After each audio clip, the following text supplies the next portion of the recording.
ആ ലക്ഷ്യം നിങ്ങൾക്ക് മനസ്സിലായാൽ, അല്ലെങ്കിൽ ആ ഒരു ഉദ്ദേശ്യം മനസ്സിലായാൽ, ജീവിതത്തിൽ ഒരിക്കലും നിങ്ങൾ നരകവും ദുരിതവും ദുഃഖവും അനുഭവിക്കില്ല. പിന്നെ ആത്മഹത്യ ചെയ്യാൻ പോവും? ആർക്ക് നിങ്ങളെ തളർത്താൻ പറ്റും? ആർക്ക് നിങ്ങളുടെ ജീവിതം തകർക്കാൻ പറ്റും? മനസ്സിലായില്ലേ? ഇത് മനസ്സിലാവണം, ക്ലിയർ ആവണം. ഇത് മനസ്സിലാക്കി ഈ കാര്യത്തിന് വേണ്ടി നിങ്ങൾ ക്ഷേത്രോപാസന നടത്തിയാൽ ഈ പറയുന്നത് നിങ്ങൾക്ക് കിട്ടിയിട്ടുണ്ടാവും. ജീവിതം മാറ്റിമറിക്കാൻ പറ്റും. ശ്രീമദ് ഭാഗവതം വേദവ്യാസ മഹർഷി ആരംഭിക്കുന്നത്, വേദവ്യാസ മഹർഷി തന്നെ രചിച്ച ഒരു കൃതിയുണ്ട്, അതിന് ബ്രഹ്മസൂത്രം എന്ന് പേര്. എന്താണ് ബ്രഹ്മസൂത്രം? ബ്രഹ്മസൂത്രത്തിലെ ആദ്യത്തെ മന്ത്രമാണ് ജന്മാദ്യസ്യ. ആ ഒരു വരി എടുത്തുകൊണ്ടാണ് വേദവ്യാസ മഹർഷി ശ്രീമദ് ഭാഗവത രചന ആരംഭിക്കുന്നത്. ഒന്നാമത്തെ ശ്ലോകം അത് മനഃപ്പാഠം പഠിക്കണം. കാരണം 18,000 ശ്ലോകത്തിന്റെ മുഴുവൻ എസൻസ്, സന്ദേശം ഈ ഒരൊറ്റ ശ്ലോകത്തിൽ ഉൾക്കൊള്ളിച്ചിരിക്കുക. പ്രഥമ ശ്ലോകത്തിന് ധ്യാന ശ്ലോകം എന്ന് പറയും, മംഗളശ്ലോകം എന്ന് പറയും. ഈ ധ്യാന ശ്ലോകം നമുക്ക് ഒരു വ്യക്തത തരിക. എന്താണ് വ്യക്തത? ജീവിതം എന്തിനാണ്? ജീവിതം എന്ത് നേടാനാണ്?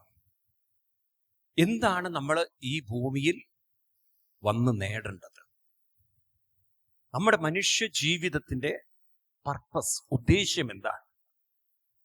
മനുഷ്യൻ എന്തിനാ ജനിച്ചത്? ഈ വ്യക്തത നമുക്കില്ല. നമ്മളൊക്കെ പറയും നമ്മൾ എന്തിനാ ജനിച്ചത്? പ്രാരബ്ധം തീർക്കാൻ. സത്യത്തിൽ ജീവിതത്തെക്കുറിച്ച് ആർക്കെങ്കിലും വല്ല അറിവുണ്ടോ? നമ്മുടെ വിദ്യാഭ്യാസത്തിനുണ്ടോ ജീവിതത്തെക്കുറിച്ച് അറിവ്? ഉണ്ടോ? അവർക്ക് പറയൂ. നിങ്ങൾ നോക്കൂ, ഡാർവിന്റെ തിയറി പഠിപ്പിക്കുന്നു, എവല്യൂഷൻ തിയറി. എവല്യൂഷൻ തിയറി പഠിപ്പിക്കുന്നു. അപ്പൊ ഒരു കാര്യം തന്നെ വ്യക്തമാണല്ലോ, നേരത്തെ ഉള്ളതാണല്ലോ ഇവോൾവ് ചെയ്ത് മൾട്ടിപ്പിൾ ആയിട്ടും മ്യൂട്ടേഷൻ സംഭവിച്ചും പലതരത്തിൽ ഇവിടെ മാറുന്നത്. അപ്പൊ ഇവിടെ ഒരു എവല്യൂഷനിലൂടെയാണ് എല്ലാം വന്നതെങ്കിൽ ഒരു കാര്യം ശ്രദ്ധിക്കണം നിങ്ങൾ. ഡാർവിൻ തന്നെ തെളിയിക്കുന്ന കാര്യം ഞാൻ പറയുന്നത്. ഡാർവിന്റെ തിയറി അതിലൊരുപാട് അപാകതകളുണ്ട്. കാരണം സയൻസ് ആണ് പഠിപ്പിക്കുന്നത് എന്ന് പറഞ്ഞാൽ സയൻസ് അല്ലാത്തതും പഠിപ്പിക്കുന്നുണ്ട്. ഉദാഹരണത്തിന് പ്ലോട്ടോപ്ലാസം എന്നൊക്കെ ഒരു പ്രക്രിയ ബയോളജി പഠിച്ചിട്ടുള്ള കുട്ടികൾക്ക് മനസ്സിലാവും.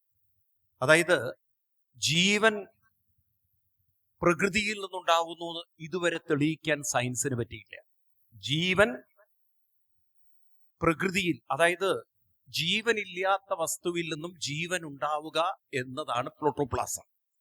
ഇന്നുവരെ അങ്ങനെ ജീവനില്ലാത്ത വസ്തുവിൽ നിന്നും അവർക്ക് പറയൂ ജീവൻ ഉണ്ടായിട്ടില്ല. അത് തന്നെ തെറ്റാണ് ഡാർവിൻ പറയുന്നത്. നിൽക്കട്ടെ, പക്ഷേ ഒരു കാര്യം നിങ്ങൾ ശ്രദ്ധിക്കുക. അമീബയിൽ നിന്ന് തുടങ്ങിയ എവല്യൂഷൻ നമ്മളെ പഠിപ്പിക്കില്ലേ? പരിണാമ സിദ്ധാന്തം പഠിപ്പിക്കുന്നില്ലേ? പറയൂ. അപ്പൊ ഈ പരിണാമത്തിലൂടെയാണ് വന്നതെങ്കിൽ മുൻപുള്ള അവസ്ഥ നശിക്കാത്തത് കൊണ്ടല്ലേ പിന്നീടൊരു അവസ്ഥയിലേക്ക് മാറുന്നത്? കൂടെ വരണം നല്ല മനസ്സിലാവുള്ളൂ. മുൻപുള്ള ഒരവസ്ഥ നശിച്ചിരുന്നുവെങ്കിൽ പിന്നെ ഒരവസ്ഥ വരില്ല.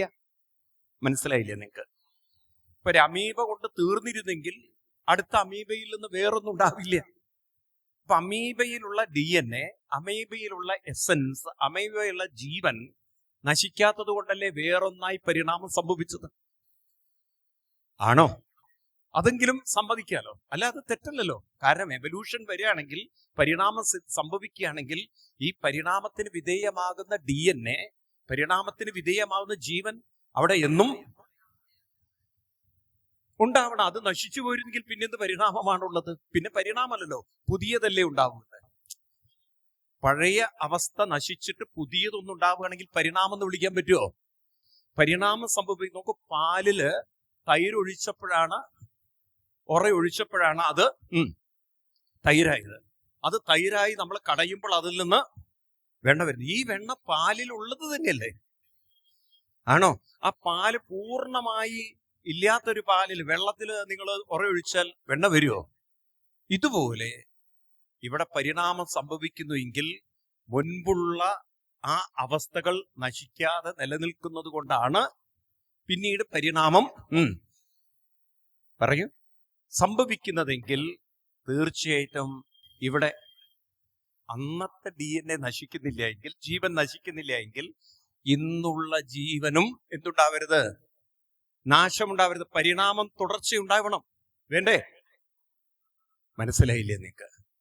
അതുകൊണ്ട് ഡാർവിൻ ഒരു കാര്യം പറഞ്ഞു, മനുഷ്യന്റെ അടുത്ത പരിണാമത്തെ കുറിച്ച് എനിക്ക് കാര്യമായി അറിയില്ല എന്ന് തുറന്ന് സമ്മതിച്ച ശാസ്ത്രജ്ഞനാണ് ഡാർവിൻ ജോസഫ്. അപ്പൊ മനുഷ്യൻ ഇനിയും പരിണാമമുണ്ട്. അപ്പൊ ഇതിനെക്കുറിച്ച് ആഴത്തിൽ പഠിച്ചവരാരാന്നറിയോ? ശരിക്കും ഭാരത ഋഷിവര്യന്മാരാണ്. ആരാണ്? ഭാരതത്തിലെ ഋഷിവര്യന്മാരാണ്. അപ്പോഴാണ് അവർക്ക് മനസ്സിലായത് മനുഷ്യ ജീവിതത്തിന് ഒരു ലക്ഷ്യമുണ്ട്, ഉദ്ദേശ്യമുണ്ട്, പർപ്പസ് ഉണ്ട്. നമ്മൾ വെറുതെ ഇങ്ങോട്ട് വന്നതല്ല. ആ ലക്ഷ്യം നിങ്ങൾക്ക് മനസ്സിലായാൽ, അല്ലെങ്കിൽ ആ ഒരു ഉദ്ദേശ്യം മനസ്സിലായാൽ, ജീവിതത്തിൽ ഒരിക്കലും നിങ്ങൾ നരകവും ദുരിതവും ദുഃഖവും അനുഭവിക്കില്ല. പിന്നെ ആത്മഹത്യ ചെയ്യാൻ പോവും? ആർക്ക് നിങ്ങളെ തളർത്താൻ പറ്റും? ആർക്ക് നിങ്ങളുടെ ജീവിതം തകർക്കാൻ പറ്റും? മനസ്സിലായില്ലേ? ഇത് മനസ്സിലാവണം, ക്ലിയർ ആവണം. ഇത് മനസ്സിലാക്കി തരുന്ന ശ്ലോകമാണ് ഭാഗവതത്തിലെ പ്രഥമ സ്കന്ധത്തിലെ പ്രഥമ ശ്ലോകം. അതുകൊണ്ട് എല്ലാവരും പുസ്തകങ്ങൾ ഒന്ന് വായിക്കുക. പ്രഥമ സ്കന്ധത്തിലെ പ്രഥമ അധ്യായത്തിലെ പ്രഥമ ശ്ലോകം വളരെ പ്രധാനപ്പെട്ട ശ്ലോകമാണ്. ഈ ഒരു ശ്ലോകം വ്യാസഭഗവാൻ ആരംഭിക്കുന്നു. ഇതേ അർത്ഥം വെച്ചുകൊണ്ട് ഉപസംഹരിപ്പിക്കുന്നു. ഭാഗവതത്തിന്റെ തുടക്കവും അവസാനവും നോക്കിക്കഴിഞ്ഞാൽ ഈ സത്യം പരം ധീമഹി എന്ന വാക്ക് നിങ്ങൾക്ക് കാണാം. അതായത് ആരംഭം തന്നെയാണ് എവിടെയും കൊണ്ടെത്തിക്കുന്നത്, അവസാനവും കൊണ്ടെത്തിക്കുന്നത്. അതായത് ആരംഭത്തിൽ പറഞ്ഞ കാര്യം തന്നെയാണ് അവസാനവും പറയാനുള്ളത്. അപ്പൊ ഈ ഒരു കാര്യം പറഞ്ഞ് മനസ്സിലാക്കി തരാനാണ് ബാക്കി എല്ലാ ശ്ലോകങ്ങളും വ്യാസഭഗവാൻ എഴുതിയിട്ടുള്ളത്. അപ്പൊ ആ ശ്ലോകം നമുക്കൊന്ന് കാണാം. ജന്മാദ്യസ്യ യദോന്വയാദിതരത ച അർത്ഥേഷ വിജ്ഞസ്വരാട് തേനേ, ചൊല്ലു, എല്ലാവരും ചൊല്ലു, ബുക്കുള്ളവരൊക്കെ. തേനേ ബ്രഹ്മഹൃദായാത് കവയേ മുഖ്യന്തിയൽ സൂരയാ തേജോ വാരിമദാമിദാ വിനിമയോ യത്ര ത്രിസർഗോ മൃഷാം ധാമ്നാ സ്വേന സദാ നിരസ്തകുഹകം സത്യം പരം ധീമഹി. എല്ലാവരും ഒന്ന് പറയൂ, സത്യം പരം ധീമഹി. പറയൂ, പരം ധീമഹി എന്ന് പറഞ്ഞാൽ എന്താ അർത്ഥം? അതൊന്ന് തിരിച്ചു വായിക്കണം. പരം സത്യം ധീമഹി, അങ്ങനെയാണത് വായിക്കേണ്ടത്. പ്രോസിൽ വായിക്കും. പരമമായ സത്യത്തെ ഞങ്ങൾ ധ്യാനിക്കുന്നു, അറിയുന്നു. അപ്പൊ ധ്യാനിക്കണമെങ്കിൽ അതിനെ നമ്മൾ എന്ത് ചെയ്യണം? അറിയണം. അറിഞ്ഞാലേ ധ്യാനിക്കാൻ പറ്റുള്ളൂ. അപ്പൊ പരമസത്യത്തെ അറിയുക, പരമസത്യത്തെ ധ്യാനിക്കുക, പരമസത്യത്തെ അനുഭവിക്കുക, പരമസത്യത്തിലേക്ക് ഉയരുക. അപ്പൊ സത്യം പരം ധീമഹി. എന്താണ് പരമസത്യം? അപ്പൊ ഇവിടെ തുടങ്ങുന്ന ജന്മാദി അസ്യ, അസ്യ ജന്മാദി. വളരെ ശ്രദ്ധിക്കണം. ജന്മാദി, ഭാഗവതം തുടങ്ങുന്നത് എങ്ങനെയാണ്? ജന്മം. ഈ വാക്കുകളൊക്കെ നിങ്ങൾ വായിച്ചു പോകരുത്, ഒന്നവിടെ നിർത്തി ശ്രദ്ധിക്കണം. ജന്മം എന്ന് പറയുമ്പോൾ, ജനിക്കുക എന്ന് പറയുമ്പോൾ, നേരത്തെ ഞാൻ ഡാർവിന്റെ കാര്യം പറഞ്ഞു. ഇതിനെ പറയും എക്സിസ്റ്റൻസിൽ നിന്നേ മാനിഫെസ്റ്റേഷൻ ഉണ്ടാവും. ഫിസിക്സിന്റെ തിയറിയാണ്. എക്സിസ്റ്റൻസിൽ നിന്നേ ഒരു മാനിഫെസ്റ്റേഷൻ ഉണ്ടാവും. അതായത് ഒരു സത്തിൽ നിന്നേ ഒരു സത്യമുണ്ടാവും. ഒരു എസൻസിൽ നിന്നേ ഒരു വിപുലീകരണം ഉണ്ടാവും. അപ്പൊ ഒരു സത്ത് ഉണ്ടെങ്കിലേ ആ സത്തിന് പ്രകടമാവാൻ പറ്റുള്ളൂ. എന്ന് പറഞ്ഞാൽ ഇല്ലാത്ത ഒന്നിന് ഉണ്ടാവാൻ കൂടെ വന്നില്ല. ഇല്ലാത്ത ഒന്നിന് ഒരിക്കലും ഉണ്ടാവാൻ, ഉറക്കെ പറയൂ, സാധ്യമല്ല. നിങ്ങൾ കൂടെ വരണം, എന്നാലേ നിങ്ങൾക്ക് മനസ്സിലാവുള്ളൂ. ഞാൻ അതുകൊണ്ടാണ് നിങ്ങളെ കൊണ്ട് പറയിപ്പിക്കുന്നത്. ഇല്ലാത്ത ഒന്നിനൊരിക്കലും ഉണ്ടാവാൻ സാധ്യത. അപ്പൊ ഇവിടെ എന്തുണ്ടോ അത് നേരത്തെ തന്നെ ഉണ്ടായിരുന്നു. ജന്മം എന്ന വാക്കിന് എന്താണ് അർത്ഥം? പഠിക്കണം നിങ്ങൾ. വെറുതെ നമ്മൾ പറഞ്ഞാൽ പോരാ ജന്മം ജന്മം എന്ന്. എന്തോ ഒരു ജന്മം, ദുരിതം ജന്മം, നശിച്ച ജന്മം എന്നൊക്കെ വെറുതെ പ്രാകും ചെല്ലണം ഇല്ലേ? പറയാറില്ലേ? എന്താ ജന്മം എന്നുള്ള വാക്കിന് അർത്ഥം? നമ്മൾ പഠിക്കുന്നില്ല. ജന്മം എന്ന വാക്കിന് എന്താ അർത്ഥം?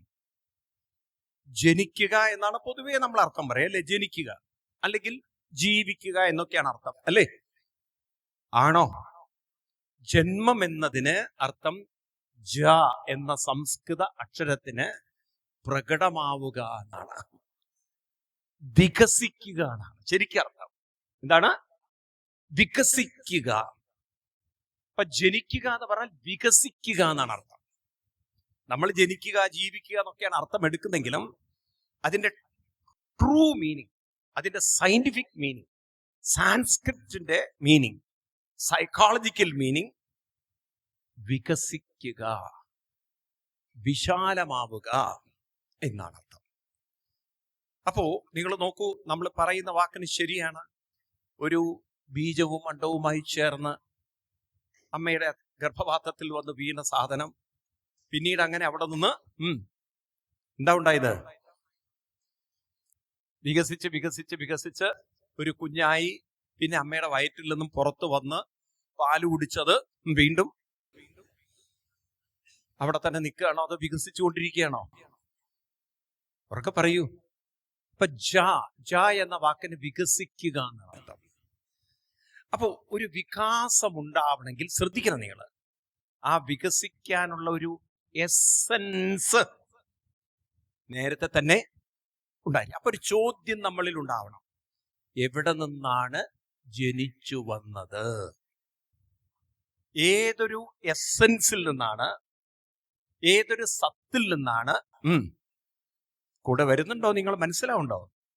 ഇത് ചോദിക്കണ്ടേ? വികസിക്കുക.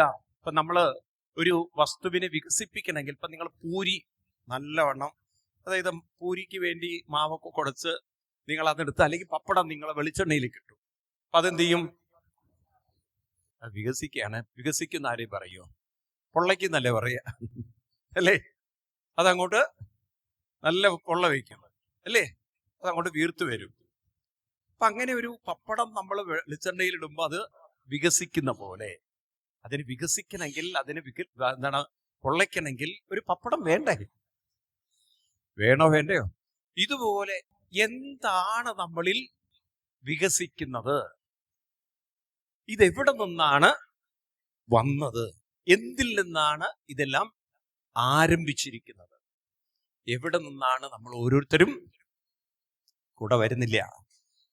എവിടെ നിന്നാണ് നമ്മൾ ഓരോരുത്തരും വന്നിരിക്കുന്നത്? നമ്മളിപ്പോ കരുതിയിരിക്കുന്നത് അമ്മയിൽ നിന്ന് വന്നു, അച്ഛനിലൂടെ അമ്മയിലൂടെ വന്നു, അങ്ങനെയൊക്കെയാണ് ഇപ്പൊ നമ്മൾ വിചാരിച്ചിരിക്കുന്നത്. ആണോ? പക്ഷെ പുറകോട്ട് വീണ്ടും പോയ ചോദ്യങ്ങളില്ല. കാരണം ഈ ബീജത്തിലും അണ്ടത്തിലും ഞാനെന്നൊരു വ്യക്തി ഉണ്ടാവണം. വേണ്ടയോ? ഈ ജീവൻ ഉണ്ടാവണം. അപ്പൊ എവിടെ നിന്നാണ് ഞാൻ വന്നത്? ഇതെങ്ങനെ അറിയാൻ പറ്റും? അന്നത്തെ കാലത്തെ സയൻസ് നോക്കൂ നിങ്ങൾ. ഇന്നും ഫിസിക്സ് തന്നെയാണ് അപ്ലൈ ചെയ്യുന്നത്. ഇതിന് പറയാ അന്വയ വ്യതിരേകം. അന്വയിപ്പിക്കുക, വ്യതിരേകം ചെയ്യുക. വ്യതിരേകം ചെയ്യുക എന്ന് പറഞ്ഞാൽ ഇന്നത്തെ സയന്റിഫിക് ഭാഷയിൽ സ്പ്ലിറ്റ് ചെയ്യുക. ഒരു മാറ്ററിനെ സ്പ്ലിറ്റ് ചെയ്യുക, ഒരു ആറ്റത്തിനെ സ്പ്ലിറ്റ് ചെയ്യുക, ഇലക്ട്രോണിനെ സ്പ്ലിറ്റ് ചെയ്യുക. അപ്പം ഇങ്ങനെ സ്പ്ലിറ്റ് ചെയ്ത് അത് ഏതിൽ നിന്നാണ് വന്നതെന്ന് പറയൂ, കണ്ടുപിടിക്കുക. സയൻസിന്റെ പ്രത്യേകത അതാണ്. ഒരു ഇല, അതിലെ സെല്ലുകൾ സെപ്പറേറ്റ് ചെയ്ത് അതിലെ സെല്ലുകളെ സ്പ്ലിറ്റ് ചെയ്യുക. അപ്പൊ അങ്ങനെ കണ്ടുപിടിക്കുക അത് എവിടെ നിന്നാണ്. അവർക്ക് പറയൂ. ഇപ്പൊ നിങ്ങളുടെ ശരീരത്തിൽ എന്തെങ്കിലും രോഗം വന്നു, ബയോപ്സി എടുത്തു. ഈ ബയോപ്സി ചെയ്യുന്നത് എന്താ ചെയ്യുന്നത്? കൂടുതൽ സെല്ലിന്റെ ഉള്ളിലേക്ക് സ്പ്ലിറ്റ് ചെയ്ത് അകത്തേക്ക് ഇറങ്ങിച്ചെന്ന് എങ്ങനെയാണ് ഒരു സെല്ലിന് ഇൻഫെക്ഷൻ വന്നതെന്ന്, എന്ത് ഇൻഫെക്ഷനാണ്, എന്ത് ബാക്ടീരിയയാണ്, എന്ത് അണുക്കളാണ്, എന്ത് വൈറസാണ് അവിടെ പിടികൂടിയതെന്ന് അവർക്ക് പറയൂ, കണ്ടെത്തുക. അപ്പൊ ഇന്നും സയൻസ് ഉപയോഗിക്കുന്ന വാക്കാണത്. സ്പ്ലിറ്റ് എന്ന് അവർ ഉപയോഗിക്കണം. എന്താണ്? അതിന് വ്യാസഭഗവാൻ ഉപയോഗിച്ച വാക്കാണ് വ്യതിരേകം. ഇനി എന്ത് ചെയ്യണം? അന്വയിപ്പിക്കണം. അന്വയിപ്പിക്കുക എന്ന് പറഞ്ഞാൽ ചേർത്ത് നോക്കണം. അപ്പൊ മനസ്സിലാവും ഇത് ഏതിൽ നിന്നാണ് വന്നിരിക്കുന്നത്. അപ്പൊ അവർക്ക് മനസ്സിലായി. ശ്രദ്ധിക്കണം നിങ്ങൾ, ഇവിടെ രണ്ട് ഘടകങ്ങളുണ്ട് ജീവിതത്തിന്. Life has two part. ലൈഫിന് 2 ഭാഗമുണ്ട്. ലൈഫിന് എത്ര ഭാഗമുണ്ട്? ഇപ്പൊ നിങ്ങൾ എന്ന വ്യക്തിയിൽ 2 ഭാഗമുണ്ട്. നിങ്ങളൊരു അർദ്ധനാരീശ്വരനാണ്. ആരാണ് നിങ്ങൾ? അർദ്ധനാരീശ്വര ചിത്രം കണ്ടിട്ടില്ലേ? എന്നെങ്കിലും മനസ്സിൽ ചോദ്യം വന്നിട്ടുണ്ടോ? പകുതി ആണും പകുതി പെണ്ണുമായിട്ട് ലോകത്തിൽ ആരെങ്കിലും ഉണ്ടായിട്ടുണ്ടാവോ? അങ്ങനെ ഒരാൾ പെരുമ്പാവൂർ ടൗണിൽ കൂടെ നടക്കുകയാണെങ്കിൽ പകുതി ആണും അങ്ങനെ ഒരാൾ നടക്കുകയാണെങ്കിൽ നിങ്ങൾ എങ്ങനെയാ കാണുക? റൂട്ടിൽ നമസ്കരിക്കോ? ഓ, സാക്ഷാൽ അർദ്ധനാരീശ്വര ഭഗവാൻ. അങ്ങനെ കാണുവോ? ഇല്ല. അങ്ങനെ ഒരാൾ ഉണ്ടാവുമോ? സ്വഭാവത്തിലുണ്ടാവും. അത് സ്വഭാവത്തിലുണ്ടാവും. നമ്മളൊക്കെ പറയാറുണ്ട് ആണും പെണ്ണും കെട്ടവൻ, ഇല്ലേ? ആണിന്റെ രൂപമുണ്ട്, സ്വഭാവം മുഴുവൻ പെണ്ണിന്റെ ആയിട്ടുള്ളവരുണ്ട്. അർദ്ധനാരീശ്വരന്മാരുണ്ട്. ചിലവരാണെങ്കിൽ പെണ്ണിന്റെ രൂപമാണെങ്കിൽ കയ്യിലിരിപ്പ് മുഴുവൻ ആണിന്റെയാണ്. അങ്ങനെയുള്ളവരും ഇല്ലേ? ഒന്നും മിണ്ടാത്ത നിങ്ങള് ഉണ്ടോന്നോ? ഇവിടെ തന്നെ എത്ര പേരുണ്ടാവും. അപ്പോ ആണും പെണ്ണും കെട്ടവരും ഉണ്ട്, അത് വേറെ കാര്യം. അപ്പോ ആരാണ് ഈ അർദ്ധനാരീശ്വരൻ? പഠിക്കണം. ഇതിനെയാണ് പറയുക പ്രകൃതി പുരുഷൻ. എന്താ പറയുക? അല്ലെങ്കിൽ നിരീക്ഷകനും നിരീക്ഷണവും. എന്താണ്? നിരീക്ഷകനും പറയോ വാക്കൊന്ന്? നിരീക്ഷകനും നിരീക്ഷണവും.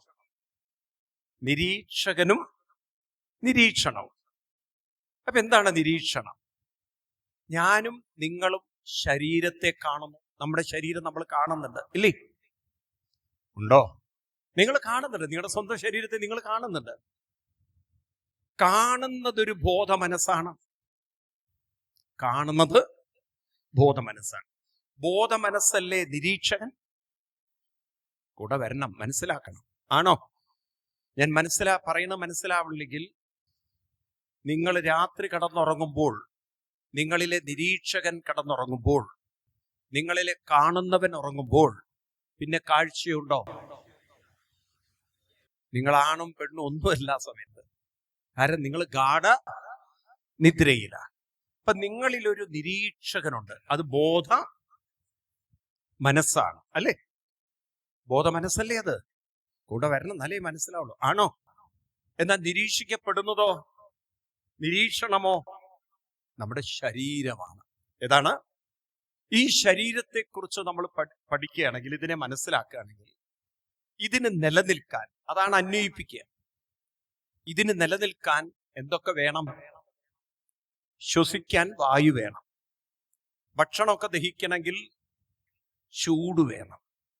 രക്തം കട്ട പിടിക്കാതെ ഒഴുകണമെങ്കിൽ ബ്ലഡിന് ചൂട് വേണം. വേണോ? വേണ്ട? വേണം. ഇനി നമ്മൾ നോക്കിക്കഴിഞ്ഞാൽ ഇതിൽ വായുവുണ്ട്, ഇതിൽ ജലമുണ്ട്. ഇനി നമ്മൾ ആഹാരമായി കഴിക്കുന്നതൊക്കെ ഭൂമിയിൽ നിന്ന് കിട്ടുന്ന പലതുമാണ്. അത് സത്യത്തിൽ നമ്മൾ ആഹാരം എന്ന് വിളിക്കുന്നുവെങ്കിലും ഈ ശരീരത്തിന് ആവശ്യമായ കെമിക്കൽസ് ആണ്. നമ്മൾ കഴിക്കുന്ന ആഹാരത്തിൽ പ്രോട്ടീൻ, വൈറ്റമിൻസ്, മിനറൽസ്, പല കെമിക്കൽ, അതല്ലേ ഉള്ളത്. കാർബോഹൈഡ്രേറ്റ് എന്നുള്ള വാക്ക് കേട്ടില്ലേ? മെഗ്നീഷ്യം, അയൺ, സോഡിയം, പൊട്ടാസ്യം എന്നൊക്കെ കേട്ടില്ലേ? പറയൂ. ഉപ്പൊക്കെ ഇടുന്നത് എന്തിനു വേണ്ടിയിട്ടാണ്? സോഡിയം നമ്മുടെ ശരീരത്തിൽ ഉണ്ടാവാൻ വേണ്ടിയിട്ടാണ്. ആണോ? ഓരോ സാധനങ്ങളും നമ്മൾ ചേർക്കുന്നത് ഈ ശരീരത്തിന് ആവശ്യമായ കെമിക്കൽസിനെ സബ്സ്റ്റിറ്റ്യൂട്ട് ചെയ്യാൻ വേണ്ടിയിട്ടാണ്. ആണോ അല്ലയോ? ഋഷിവര്യന്മാർക്ക് മനസ്സിലായി ഈ ശരീരം എന്നത് ഒറ്റ വാക്കിൽ അവരതിനെ ഡിഫൈൻ ചെയ്തു. പഞ്ചഭൂതാത്മകം ദേഹം. ഒരു സയൻസും ഇത്രമാത്രം ഡെപ്തിൽ പോയിട്ടുണ്ടാവില്ല. എന്താണ് ശരീരം? പഞ്ചഭൂതാത്മകം ദേഹം. പറയൂ, പഞ്ചഭൂതാത്മകം ദേഹം എന്ന് പറഞ്ഞാൽ എന്താ അർത്ഥം? പഞ്ചഭൂതങ്ങളാൽ നിലനിൽക്കുന്നതാണ് ഈ ശരീരം. അതുകൊണ്ട് ഇതിനെ നിലനിർത്തുന്നതും പഞ്ചഭൂതമാണ്. ഇനി തിരിച്ചു പോകുന്നതും ഏതിലേക്കാണ്? ആരാ പഞ്ചഭൂതം? ആരൊക്കെയാണ് പഞ്ചഭൂതം? പഞ്ചഭൂതങ്ങൾ ആരൊക്കെയാണ്? ഏതൊക്കെയാണ്? വീട്ടിലെ മുത്തച്ഛനും മുത്തശ്ശിയും അച്ഛനും അമ്മയൊന്നല്ല ഭൂതങ്ങള്. ആരാ പഞ്ചഭൂതങ്ങള്? ആകാശം, വായു, അഗ്നി, ജലം, പൃഥിവി. ഇതിന്റെ പേരാണ്. ഇത് തന്നെയാണ് ഐൻസ്റ്റീനും പറഞ്ഞിട്ടുള്ളൂ. ഈ പ്രപഞ്ചത്തിൽ ഈ 5 മാനിഫെസ്റ്റേഷനേ ഉള്ളൂ. അതാണ് സ്പേസ് എനർജി. മനസ്സിലായില്ല? ഏറ്റവും സൂക്ഷ്മമായ സ്പേസ് എനർജി, കണ്ണുകൊണ്ട് പോലും കാണാൻ പറ്റാത്ത സ്പേസ് എനർജി. സ്പേസ് എനർജിയാണ്. പിന്നെ അതിൽ നിന്ന് അതിന്റെ വൈബ്രേഷൻ വരുന്നു. വായു നമ്മൾ വിളിക്കുന്നു. അതിലുള്ള ഫ്രിക്ഷൻസിനെ അവർ ഹീറ്റ് എന്ന് പറയുന്നു. നമ്മൾ അഗ്നി എന്ന് വിളിക്കുന്നു. അതേപോലെ തന്നെ അതിൽ നിന്ന് വരുന്ന ലിക്വിഡിനെ അവർ ലിക്വിഡ് എന്ന് പറയുന്നു. നമ്മളതിനെ വെള്ളം എന്ന് വിളിക്കുന്നു. അതിലുള്ള കെമിക്കൽസ്, അതിലെ മോളിക്യൂൾസ് ഒക്കെ മാറി കെമിക്കൽ ഒന്നിച്ചു ചേർന്ന് അപ്പം അവരതിനെ സോളിഡ് എന്ന് വിളിക്കുന്നു. നമ്മളതിനെ ഭൂമി എന്ന് വിളിക്കുന്നു. അപ്പൊ പ്രപഞ്ചം ഈ 5 രൂപത്തിലേ നിൽക്കുള്ളൂ. ഒന്നുകിൽ അത് സ്പേസ് എനർജി ആയിട്ട്, അല്ലെങ്കിൽ അതൊരു വൈബ്രേഷൻ ആയിട്ട്, അല്ലെങ്കിൽ അത് ഹീറ്റ് ആയിട്ട്, ഗ്യാസ് ആയിട്ട്, അല്ലെങ്കിൽ അത് ലിക്വിഡ് ആയിട്ട്, അല്ലെങ്കിൽ സോളിഡ് ആയിട്ട്. ഇതല്ലാതെ പ്രപഞ്ചത്തിന് നിൽക്കാൻ പറ്റില്ല. നമ്മുടെ ഋഷിവര്യന്മാർ അതിന് വിളിച്ച പേരാണ് ആകാശം, വായു, അഗ്നി, ജലം, പൃഥിവി. അപ്പൊ ഈ ശരീരം എന്താണ്? പഞ്ചഭൂതാത്മകം ദേഹം. നമ്മുടെ ഭാരതത്തില് ഇപ്പോഴും ഉണ്ട്, പക്ഷെ എന്നാലും വ്യത്യാസമൊന്നും. പണ്ടൊക്കെ മരിച്ചു കഴിഞ്ഞാൽ തറയിൽ കടത്തുന്ന ഒരു കാലം ഉണ്ടായിരുന്നു പണ്ട്.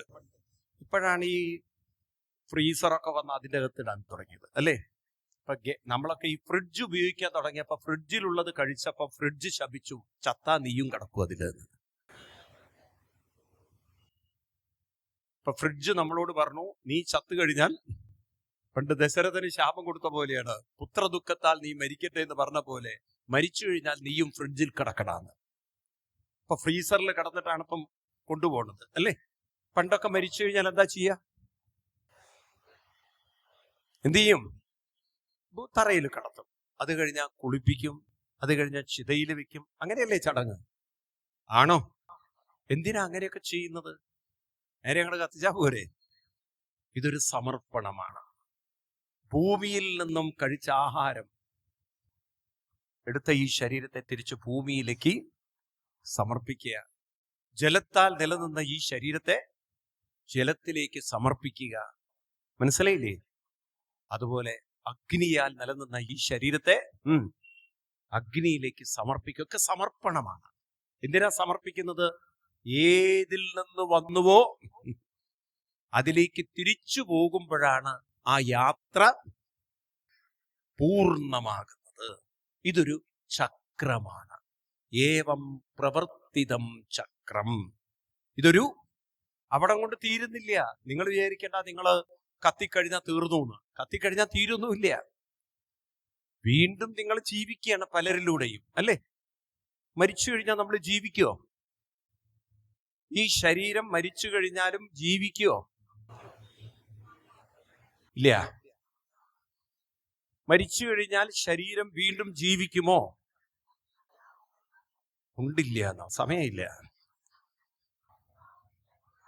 എന്റെ ചോദ്യത്തിന്റെ ഉത്തരം നിങ്ങൾ ശ്രദ്ധിച്ചിട്ട് ഉത്തരം പറഞ്ഞാൽ മതി.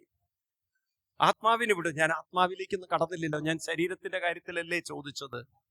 ശരീരം കത്തിച്ചാമ്പലായി വെണ്ണീറായി ചമഞ്ഞിടിലാം, നന്നല്ല ദേഹം നിമിത്തം മഹംബുദ്ധി കൈക്കൊണ്ടു, ബന്ധം കലർന്നു ജന്തുക്കൾ നിരൂപിക്കും ബ്രാഹ്മണോഹം മാഡ്യോഹം നരേന്ദ്രോഹം ആമ്രേഡിതം കലർന്നീടും ദശാന്തരേ എന്ന് രാമായണത്തില് ശ്രീരാമസ്വാമി ലക്ഷ്മണൻ ഉപദേശം കൊടുക്കുന്ന ഭാഗത്ത് നിങ്ങൾക്ക് കാണാം. കേട്ടിട്ടുണ്ടോ? ഈ ഭാഗം വായിച്ചിട്ടുണ്ടോ? ഇത് ലക്ഷ്മണോപദേശത്തിലെ വരികളാണ്. അപ്പോ ഇവിടെ മരിച്ചു കഴിഞ്ഞാൽ ഈ ശരീരം കത്തിച്ചാമ്പലാക്കിയാൽ ഇത് വീണ്ടും ജീവിക്കും. നിങ്ങൾ നോക്കൂ, ഈ മരിച്ച ആളുടെ ശരീരം കത്തിച്ചടത്ത് ഒരു വാഴ കുഴിച്ചിട്ടു, അല്ലെങ്കിൽ തെങ്ങ് കുഴിച്ചിട്ടു, ആ അസ്ഥിയൊക്കെ പൊടിഞ്ഞ് പൊടിഞ്ഞ് പൊടിഞ്ഞ് പൊടിഞ്ഞ് തെങ്ങിന് വളമാവോ? നിങ്ങൾ എല്ലാ അസ്ഥിയും പെറുക്കിയിട്ട് ഒഴുക്കാൻ കൊണ്ടുപോവോ? ഒരു ചടങ്ങിന് ഇത്തിരിയല്ലേ കൊണ്ടുപോകുള്ളൂ. ബാക്കിയെല്ലാം മണ്ണിക്കിടന്ന് അത് തെങ്ങിന് വളമാവോ? നമുക്കുണ്ടല്ലോ ഇന്ന് എല്ലുപൊടി എന്നൊരു വളം ഉണ്ടല്ലോ, അല്ലേ? ആ എല്ലുപൊടി വളമാക്കാൻ പറ്റുന്നതുകൊണ്ടല്ലേ, എല്ല് വളമാവുന്നത് കൊണ്ടല്ലേ എല്ലുപൊടി വളം വരുന്നത്. മനുഷ്യ ശരീരത്തിലെ എല്ലുകളും എന്താവും? വളമാവും. അപ്പോ അച്ഛൻ മരിച്ച അച്ഛന്റെ ശരീരം ദഹിപ്പിച്ചടത്തൊരു തെങ്ങ്, അവിടെ തെങ്ങ് തൈ കുഴിച്ചിട്ടാൽ അത് വളരും തോറും ആ എല്ലുപൊടിയൊക്കെ ആ തെങ്ങിന് വളമാവും. ഇപ്പൊ അച്ഛൻ എവിടെയുണ്ട്?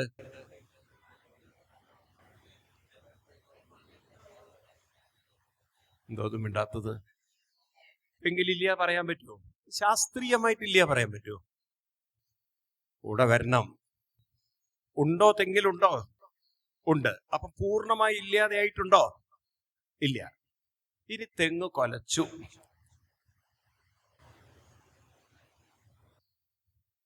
ഇളനീരായി, മൂത്ത് തേങ്ങയായി.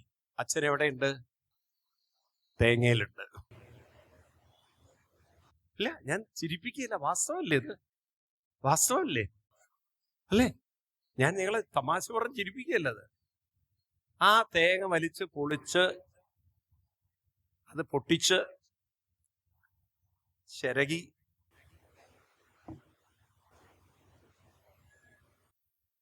ചമ്മന്തി ഉണ്ടാക്കി അടിച്ചു വിട്ടു.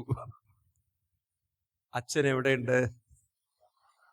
സ്വാഹ. ഞാൻ ചിരിപ്പിക്കില്ല, വാസ്തവല്ലേ? ഇല്ലാതായിട്ടുണ്ടോ? ഇല്ലാതാവുന്നുണ്ടോ? ആ കഴിച്ച ആഹാരല്ലേ നമ്മുടെ സെല്ലുകളായി മാറുന്നത്? നിങ്ങളുടെ ബ്ലഡ് സെല്ലുകളും നിങ്ങളുടെ ശരീരത്തിന്റെ സെല്ലുകളും കഴിച്ച ആഹാരല്ലേ? ആണോ? അച്ഛൻ എവിടെയുണ്ട്?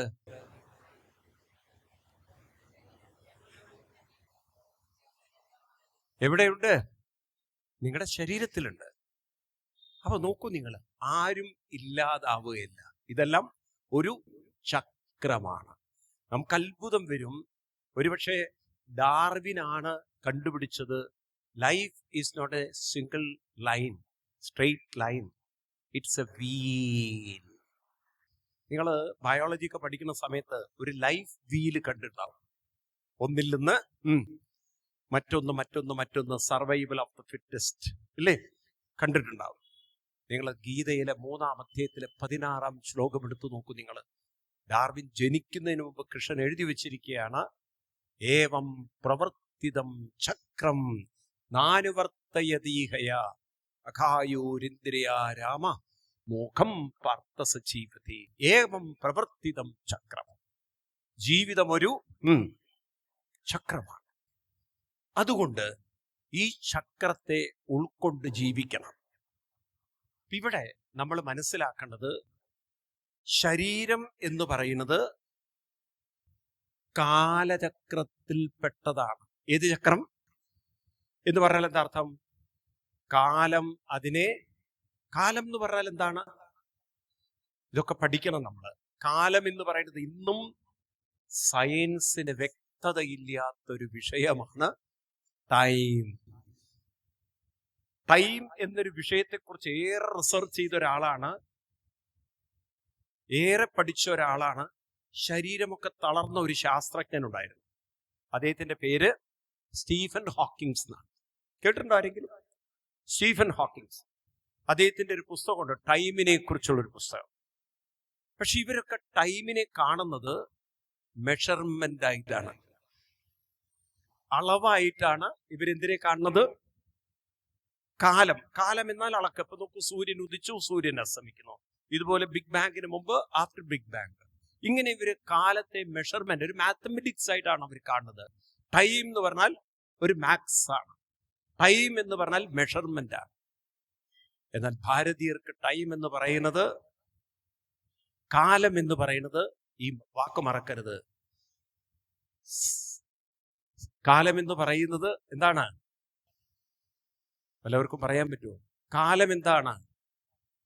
വികാസ സങ്കോചമാണ് കാലം. Expansion and reversion. എക്സ്പാൻഡ് ചെയ്യുക, അതിനെ റിവേർട്ട് ചെയ്യുക, അതിനെ കോൺട്രാക്ട് ചെയ്യുക. ഇപ്പൊ പ്രപഞ്ചം എന്ന് പറയുന്നത് കാലമാണ്, കാലചക്രമാണ്. കാലചക്രം എന്ന് പറഞ്ഞാൽ വികാസ സങ്കോചമാണ്. എന്താണ് വികാസ സങ്കോചം? പുതിയ സംയോഗ വിയോഗം എന്ന് പറയുന്നത് എന്താണ്? സംയോഗ വിയോഗം. ഇത്രയെങ്കിലും പഠിച്ചാൽ മതി. വികസിക്കുക, സങ്കോചിക്കുക.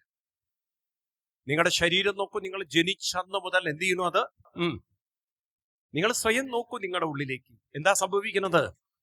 അങ്ങനെ വികസിച്ചു വരികയാണ്. കുറെ കഴിഞ്ഞാൽ കാലം എന്ത് ചെയ്യും? അതിനെ സങ്കോചിപ്പിച്ച് സങ്കോചിപ്പിച്ച് സങ്കോചിപ്പിച്ച് ഏതൊരു പഞ്ചഭൂതത്തിൽ നിന്നാണോ വന്നത് അതിലേക്കത് തിരിച്ചു കൊണ്ടുപോകും. കാലം അതല്ലേ ചെയ്യുന്നത്? ആണോ? ഇന്ന് ശാസ്ത്രജ്ഞന്മാര്, നമ്മുടെ ഋഷിവര്യന്മാര് പറഞ്ഞെടുത്ത് എത്തിയിരിക്കുകയാണ്. അതുകൊണ്ട് പറഞ്ഞു, ഭൂമിക്കും ഒരു മരണമുണ്ട്, സൂര്യനും മരണമുണ്ട്. എന്താണ് അതിന്റെ മരണം? ഭൂമിയും അല്പാൽപ്പം വികസിച്ചു കൊണ്ടിരിക്കുന്നത്. Space expand. ഫിസിക്സ് പഠിപ്പിക്കുന്ന കാര്യമാണ് പറയണത്. സ്പേസ് എക്സ്പാൻഡ് ചെയ്യുന്നുണ്ട്. അപ്പൊ ഇതൊക്കെ വികസിച്ച് അവിടെ കൊണ്ട് ഒരു പരിധിയിൽ എത്തിക്കഴിഞ്ഞാൽ അവിടെ അത് നിൽക്കുമ്പോൾ പിന്നെന്താ അടുത്തത്? അത് സങ്കോചിക്കാൻ തുടങ്ങും. അപ്പൊ ഒരു ബിഗ് ക്രഷ്, ഒരു ബിഗ് ക്രഞ്ച് ഉണ്ട്. ഈ ഭൂമി ഒരു ദിവസം ഡിസപ്പിയർ ചെയ്യും.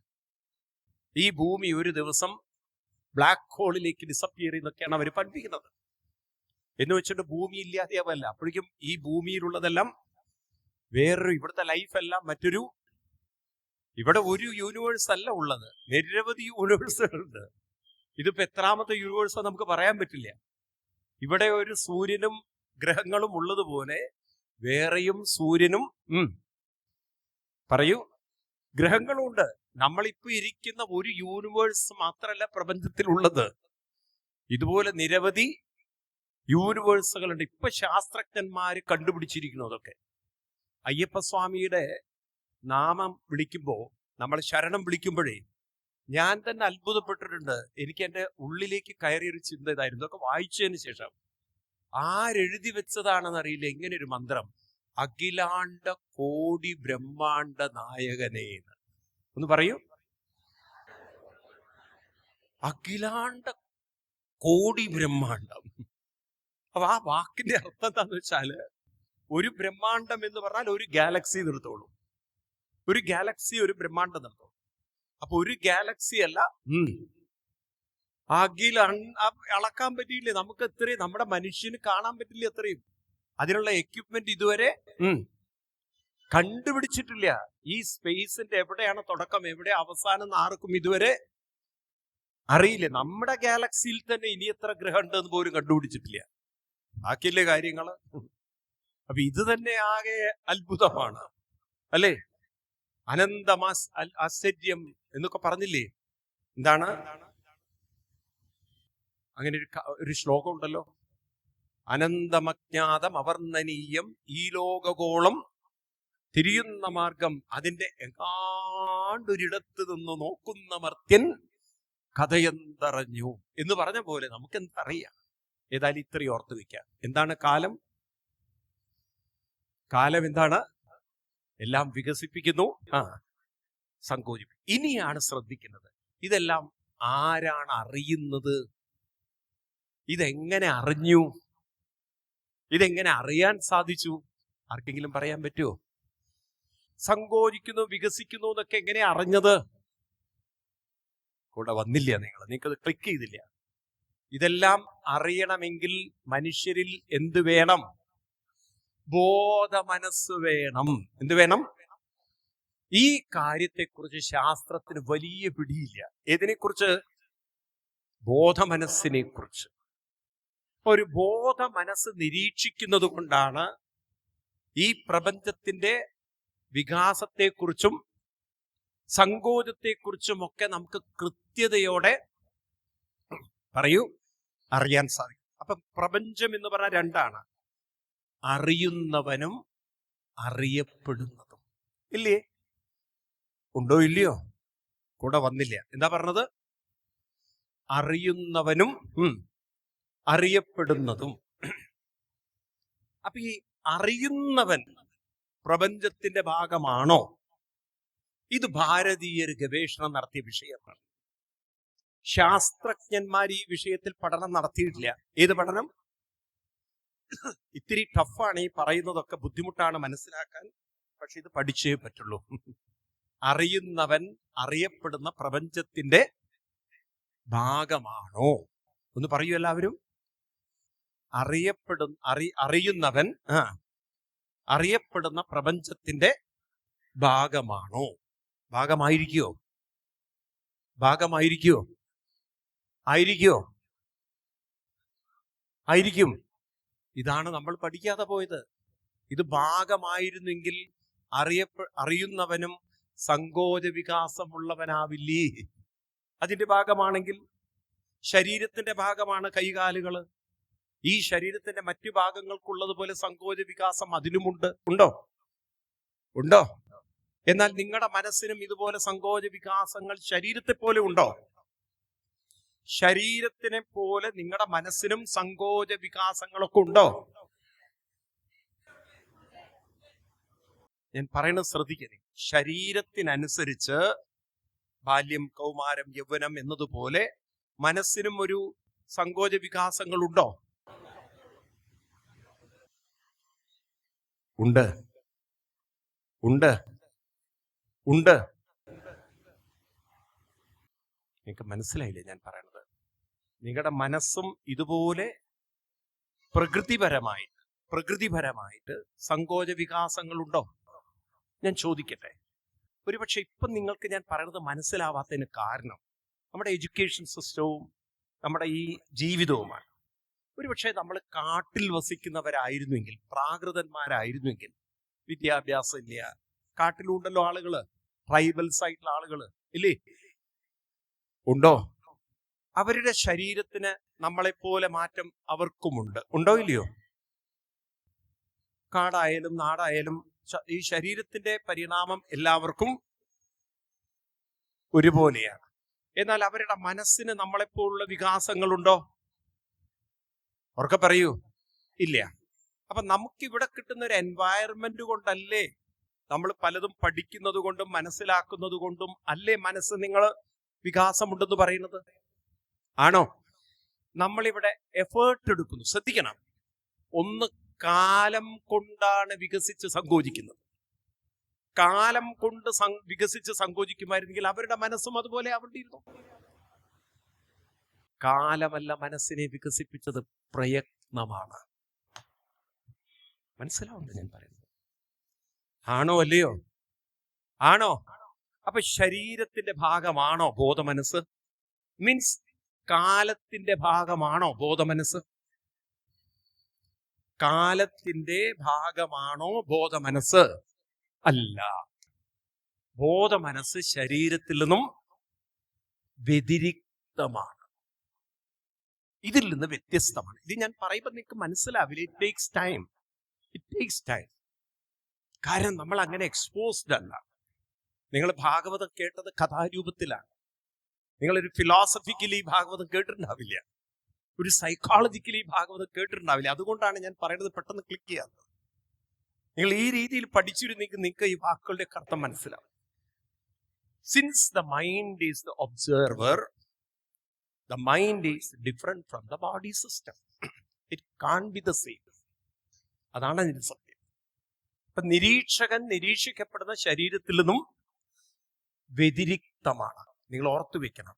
നിരീക്ഷകനായ മനസ്സ് നിരീക്ഷിക്കുന്ന ശരീരത്തിൽ നിന്നും അവർക്ക് പറയൂ വ്യത്യസ്തമാണ്. ഏതുപോലെ? ഞാൻ ഇവിടെ ഇരിക്കുന്നത് കൊണ്ട് നിങ്ങളെ എനിക്ക് നിരീക്ഷിക്കാൻ പറ്റും. ഞാൻ ഇവിടെ ഇരിക്കുന്നത് കൊണ്ട് എനിക്ക് നിങ്ങളെ നിരീക്ഷിക്കാം. ഞാൻ നിങ്ങളിൽ നിന്നും വേറെയാണ്. നിങ്ങൾക്ക് എന്നെ നിരീക്ഷിക്കാൻ സാധിക്കുന്നത് നിങ്ങൾ എന്നിൽ നിന്നും. ഉറക്കെ പറയൂ, വേറെ ആയതുകൊണ്ട്. ഇനി നിങ്ങൾ സ്വയം ചോദിക്കും നിങ്ങളോട്, നിങ്ങളുടെ ശരീരത്തെ നിങ്ങൾക്ക് നിരീക്ഷിക്കാൻ പറ്റുന്നുണ്ട്. കാലിൽ എന്താ സംഭവിച്ചത്, കൈക്ക് എന്താ സംഭവിച്ചത്, തലയ്ക്ക് എന്താ സംഭവിക്കുന്നത് ഒക്കെ നിങ്ങൾക്ക് അറിയാൻ പറ്റുന്നുണ്ട്. ഉണ്ടോ? അപ്പൊ നിങ്ങൾക്കത് നിരീക്ഷിക്കാൻ സാധിക്കുന്നത് നിങ്ങൾ അതിൽ നിന്നും മാറി നിൽക്കുന്നത് കൊണ്ടാണ്. ഒരുപക്ഷെ നിങ്ങൾ അതിന്റെ ഒരു ഭാഗമായിരുന്നെങ്കിൽ നിങ്ങൾക്കത് നിരീക്ഷിക്കാൻ സാധിക്കില്ല. നിങ്ങൾക്കതിനെ നിരീക്ഷിക്കാൻ സാധിക്കണമെങ്കിൽ നിരീക്ഷകൻ നിരീക്ഷണത്തിൽ നിന്നും മാറി നിൽക്കണം, വേറെ ആവണം. ഇനി ഒന്നുകൂടി ശ്രദ്ധിക്കുക, ഇനി വളരെ ശ്രദ്ധിക്കുക. ഈ നിരീക്ഷകൻ ആരാണ്? നിരീക്ഷകൻ? ഇതാണ് ഭാരത ഋഷിവര്യന്മാർ ചോദിച്ച ചോദ്യം. രമണ മഹർഷി എന്നൊരു മഹാനെ കുറിച്ച് കേട്ടിട്ടുണ്ടോ? ആരെങ്കിലും കേട്ടിട്ടുണ്ടോ? എവിടെയായിരുന്നു അദ്ദേഹത്തിന്റെ സ്ഥലം? ആരെങ്കിലും പോയിട്ടുണ്ടോ? ആരും പോയിട്ടില്ല. പോവണം. നാരായണ ഗുരുദേവന്റെയും ചട്ടമ്പി സ്വാമികളുടെയൊക്കെ ഏറെ ആരാധനാമൂർത്തിയായിരുന്നു ആര്? രമണ മഹർഷി. നാരായണ ഗുരുദേവൻ ജീവിച്ചിരിക്കുന്ന കാലത്ത് പോയി ഇടപഴകിയ മഹാനാണ്. അതുപോലെ തന്നെയാണ് ചട്ടമ്പി സ്വാമികൾ. സ്വാമി വിവേകാനന്ദൻ ഏറെ ആദരിച്ച ആളാണ് ചട്ടമ്പി സ്വാമികൾ. ചട്ടമ്പി സ്വാമികളെ വിവേകാനന്ദ സ്വാമികൾ ഇവിടെ വെച്ച് കാണുന്നുണ്ട് കേരളത്തിൽ. കേട്ടിട്ടുണ്ടോ അതൊക്കെ? ഇവിടെ വെച്ചിട്ടാണ് ചട്ടമ്പി സ്വാമികളിൽ നിന്നും ചിന്മുദ്രയെ കുറിച്ചൊക്കെ വിവേകാനന്ദ സ്വാമികൾ പഠിക്കുന്നത്. മനസ്സിലായില്ലേ? ചിന്മയാനന്ദ സ്വാമികളുടെയൊക്കെ ആരംഭത്തില് അദ്ദേഹം കുഞ്ഞായിരിക്കുന്ന സമയത്ത് ഈ ചട്ടമ്പി സ്വാമികൾ അദ്ദേഹത്തിന്റെ വീട്ടിൽ വന്നിരുന്നു എന്നാണ്. മടിയിലിരുത്തി. അപ്പൊ ചെറിയ കുട്ടിയാണ്. അദ്ദേഹത്തിന്റെ മടിയിൽ അമ്മ കൊണ്ട് ഇരുത്തിയപ്പോ പറഞ്ഞു, ഇദ്ദേഹത്തിന് പിടിച്ചാ കിട്ടില്ല, ഇവനെ നിങ്ങൾക്ക് പിടിച്ചാ കിട്ടില്ല എന്ന്. അമ്മ വിചാരിച്ചു കുരുത്തക്കേടും കുസൃതിയും കുറുമ്പൊക്കെ ഇരിക്കുന്നത്. പക്ഷെ അദ്ദേഹം പറഞ്ഞ വാക്കുകളുടെ അർത്ഥം പിന്നീടാണ് മനസ്സിലായത്. ഇത്രയും വലിയ മഹാനായി തീരുന്ന വ്യക്തിയാണ്. അപ്പൊ അവർക്കൊക്കെ ഉള്ളറിയാൻ സാധിക്കുമായിരുന്നു. അപ്പോ ഇവരൊക്കെ അന്വേഷിച്ച ചോദ്യം, ഞാൻ ആര്? എന്താ ചോദ്യം? ഞാൻ ആരാണ്? ഞാൻ ആര്? രമണ മഹർഷിയുടെ ചോദ്യം ഇതായിരുന്നു, ഞാൻ ആര്? ഈ ഞാൻ എന്ന് പറയുമ്പോൾ അവരാരെ അർത്ഥമാക്കിയത്? ഈ ഞാൻ എന്നൊരു വ്യക്തിയാണോ അതോ ബോധ മനസ്സിനെയാണോ? ആരെയാണ് ചോദ്യത്തിൽ ആരെയാണ് അവര് ഉറ്റുനോക്കിയത്, അല്ലെങ്കിൽ സൂചിപ്പിക്കുന്നത്, ഫോക്കസ് ചെയ്തത്? ഞാൻ എന്നൊരു ബോധ മനസ്സിനെ. ഞാൻ ആര്? ഇതിന് ഉത്തരം കണ്ടെത്തിയാൽ നിങ്ങളുടെ ജീവിതം പാടെ മാറി മറിയും. നമ്മൾ ആരാണ്? ഇനി ഒന്നുകൂടി നിങ്ങൾ ശ്രദ്ധിക്കുക, അപ്പൊ നിങ്ങൾക്ക് മനസ്സിലാവും. ശരീരം എവിടുന്നാ വന്നത്? പഞ്ചഭൂതമാണ്, പ്രകൃതിയിൽ നിന്നാണ്. പ്രകൃതിയിൽ നിന്ന് വന്നത് വീണ്ടും പ്രകൃതിയിലേക്ക് പോകുന്നു. ഇതാണ് ശരീരത്തിന്റെ പ്രകൃതം. മനസ്സെവിടെ നിന്ന് വന്നു? ശ്രദ്ധിക്കുക, എന്നാലേ മനസ്സിലാവും. മനസ്സെന്ന് പറയുന്നത് ബോധ മനസ്സാണ്.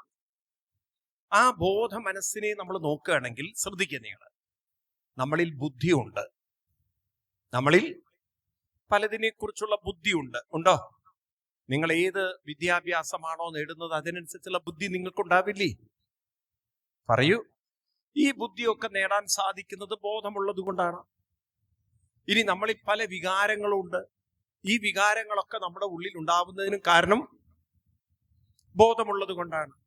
ഇനി നമ്മളിലേക്ക് നോക്കിക്കഴിഞ്ഞാൽ പല ഇഷ്ടാനിഷ്ട വാസനകളുണ്ട്, പലതിനോടുള്ള ഇഷ്ടങ്ങളുണ്ട്, പലത് ഇഷ്ടമില്ലായ്മയുണ്ട്, ഇല്ലേ? നിറങ്ങളോടും ഭക്ഷണത്തോടും ആളുകളോടൊക്കെ ഇഷ്ടാനിഷ്ടങ്ങളുണ്ടോ? പറയൂ. ഇതും നമ്മുടെ ഉള്ളിലുള്ളതിന് കാരണം ബോധമുള്ളത് കൊണ്ടാണ്. ആണോ? ഇനി നമുക്കൊന്നുകൂടി നോക്കിക്കഴിഞ്ഞാൽ നിങ്ങൾക്ക് പലതും നിരീക്ഷിക്കാൻ സാധിക്കുന്നു എന്ന് മാത്രമല്ല, നിങ്ങളുടെ ഉള്ളിൽ നടക്കുന്ന വികാരങ്ങളെയും വിചാരങ്ങളെയും കുറെയൊക്കെ നിങ്ങൾക്ക് കാണാൻ പറയൂ സാധിക്കുന്നു. അപ്പൊ പുറത്തേക്ക് മാത്രം നോക്കാനല്ല നമുക്ക് കാഴ്ചയുള്ളത്, ഉള്ളിൽ നോക്കിക്കൊണ്ട് നമ്മുടെ മനസ്സിനെ നമുക്ക്, വികാരങ്ങളെയൊക്കെ നമുക്ക് കാണാൻ സാധിക്കുന്നുവെങ്കിൽ ഒരു കാര്യം മനസ്സിലാക്കണ്ടേ, ഒരു വികാസമുള്ള ബോധം നമ്മളിൽ ഉള്ളത് കൊണ്ടല്ലേ ഈ ബോധത്തിന് വികാരങ്ങളെ മനസ്സിൽ കൊണ്ടുവരാനും ബുദ്ധി കൊണ്ടുവരാനും ഓർമ്മകൾ വെക്കാനും പല കാര്യങ്ങൾ, അതായത് വിവേകം ചിന്തിക്കാനും ഞാനെന്ന ഭാവം ചിന്തിക്കാനൊക്കെ സാധിക്കുന്നതിന് കാരണം ഇതെല്ലാറ്റിന്റെയും അടിസ്ഥാനം എവിടെ നിന്നാണ്? ബോധത്തിൽ നിന്നാണ്. ഏതിൽ നിന്നാണ്? പറയൂ. ബോധത്തിൽ നിന്നാണ്. ഈ വിഷയം ആധുനിക സയൻസ് പഠിച്ചിട്ടില്ല. ഏത്? ബോധമെന്ന വിഷയം. ഏതാണ്? ഈ വിഷയത്തെക്കുറിച്ച് പഠിച്ചിട്ടില്ല. ഇപ്പൊ ഞാൻ ചോദിക്കുന്നത് ശ്രദ്ധിക്കുക നിങ്ങൾ. ഇപ്പൊ മനുഷ്യൻ, ഇപ്പൊ നമ്മളൊക്കെ ജീവിക്കുന്നു, നമുക്ക് പല വികാരങ്ങളുണ്ട്, ഞാനെന്ന ഭാവമുണ്ട്, എന്റേതെന്നുള്ളതുണ്ട്, ഇല്ലേ? ആണോ? ഇതൊക്കെ ഇല്ലേ? ഇത്രയേ ഉള്ളൂ നമുക്ക്? ഇത്രയൊക്കെ ഉള്ളൂ? അല്ല. ഇനി നിങ്ങളുടെ ബോധത്തിന് ശ്രദ്ധിക്കുക. നിങ്ങളുടെ ഉള്ളിൽ നടക്കുന്ന ചിന്തകളെ അറിയാനൊരു കഴിവുള്ളിലുണ്ട്. ഏതിനെ അറിയാൻ? ഉള്ളിൽ നടക്കുന്ന ചിന്തകളെ അറിയാൻ, കാണാനുള്ള ഒരു കഴിവ് നിങ്ങളിലുണ്ടോ? ഉണ്ടോ ഇല്ലയോ? അതൊന്നുകൂടി ശക്തിപ്പെടുത്തി തരിക. ഏത്? പുറമേ ഉള്ളത് കാണാനുള്ള ഒരു കഴിവുണ്ട്, പക്ഷെ ഏതും കൂടി കാണണം? ഉള്ളിൽ നടക്കുന്ന വിചാരങ്ങളെ കാണാനുള്ള കഴിവ്. എന്ന് മാത്രല്ല, വേണ്ടാത്ത ചിന്തകളാണെങ്കിൽ, വേണ്ടാത്ത വികാരങ്ങളാണെങ്കിൽ അതിൽ നിന്ന് നിങ്ങളെ മാറ്റി നിർത്താനുള്ള ഒരു കഴിവ് നിങ്ങൾക്ക് തരിക. ഉള്ളിലുള്ളത് കാണാനുള്ള കഴിവ്, ഉള്ളിലുള്ള വേണ്ടാത്ത ചിന്തകളിൽ നിന്നും മാറി നിൽക്കാനുള്ള ഒരു കഴിവ്, എന്ന് മാത്രല്ല നല്ല ചിന്തയിൽ ഉറപ്പിച്ചു നിർത്താനുള്ള ഒരു കഴിവ്. ഇത് നിങ്ങൾക്ക് ഒരു 7 ദിവസം കൊണ്ട് കിട്ടുകയാണെങ്കിൽ, ഇതൊരു 7 ദിവസം കൊണ്ട് നേടാൻ പറ്റുകയാണെങ്കിൽ ജീവിതം നന്നാവോ ഇല്ലയോ? അവർക്ക് പറയൂ. എന്തൊക്കെയാ ഞാൻ പറഞ്ഞത്? എന്തൊക്കെയാ പറഞ്ഞത്? ഉള്ളിൽ നടക്കുന്ന ചിന്തകളെ വ്യക്തമായി കാണാൻ പറ്റുക, അറിയാൻ സാധിക്കുക, കണ്ണാടി പോലെ കാണാൻ പറ്റുക, ആവശ്യമില്ലാത്ത ചിന്തകളിൽ നിന്നും മാറി നിൽക്കാനുള്ള കഴിവ്. എന്ന് മാത്രല്ല, നല്ല ചിന്തകളിൽ തന്നെ മനസ്സിനെ പിടിച്ചു നിർത്താനുള്ള ഒരു കഴിവ് നമുക്ക് കിട്ടുകയാണെങ്കിൽ നിങ്ങളെ തളർത്താൻ ഈ ലോകത്തിൽ ആർക്കെങ്കിലും സാധിക്കും? പറയൂ. ഈ കഴിവ് നിങ്ങൾക്ക് എവിടെന്നാ കിട്ടുന്നത്? ശരീരത്തിൽ നിന്നാണോ, ബോധത്തിൽ നിന്നാണോ? അപ്പൊ ബോധത്തിന് ഇത്രയും കഴിവുണ്ടെങ്കിൽ അതിന്റെ സാധ്യതകൾ അനന്തമല്ലേ? കൂടെ വന്നില്ല. ഒരു അനന്ത കഴിവുള്ളതല്ലേ അത്? ആണോ അല്ലയോ? ഇനി ശ്രദ്ധിക്കൂ നിങ്ങൾ. ഇപ്പൊ നമ്മൾക്കൊക്കെ ഈ പറയുന്നത് മനസ്സിലാക്കാൻ ബുദ്ധിമുട്ടില്ലേ? കാരണം നമ്മൾ അത്രയും ടെക്നോളജിയുടെ വേൾഡിലാണ് താമസം.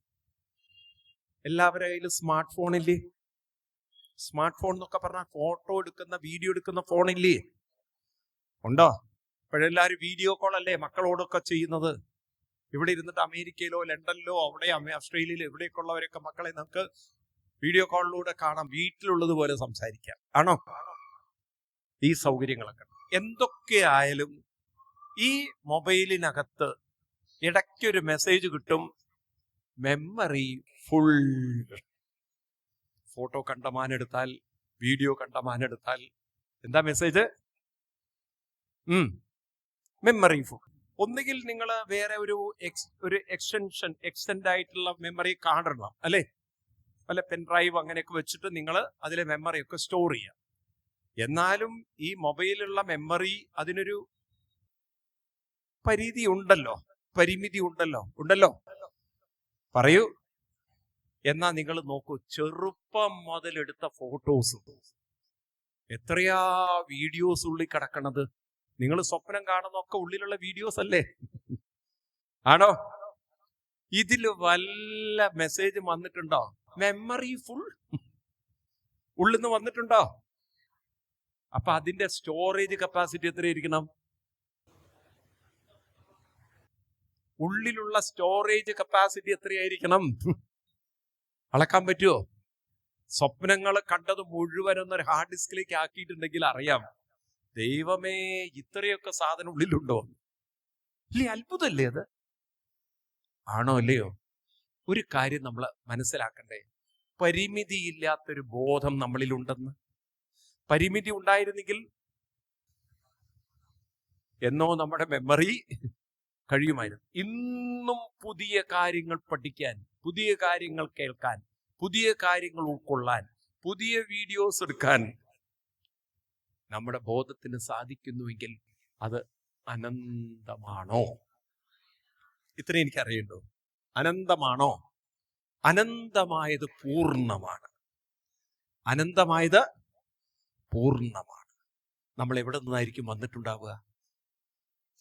നമ്മൾ എവിടെ നിന്നായിരിക്കും വന്നിട്ടുണ്ടാവുക? ചിന്തയിൽ നിന്ന് ബോധം വന്നു, ബോധത്തിൽ നിന്ന് ചിന്ത വന്നു. ചിന്തിച്ചു നോക്കൂ നിങ്ങൾ. ചിന്തയിൽ നിന്ന് ബോധം വന്നിട്ടുണ്ടാകുമോ, ബോധത്തിൽ നിന്ന് ചിന്ത വന്നിട്ടുണ്ടാകുമോ?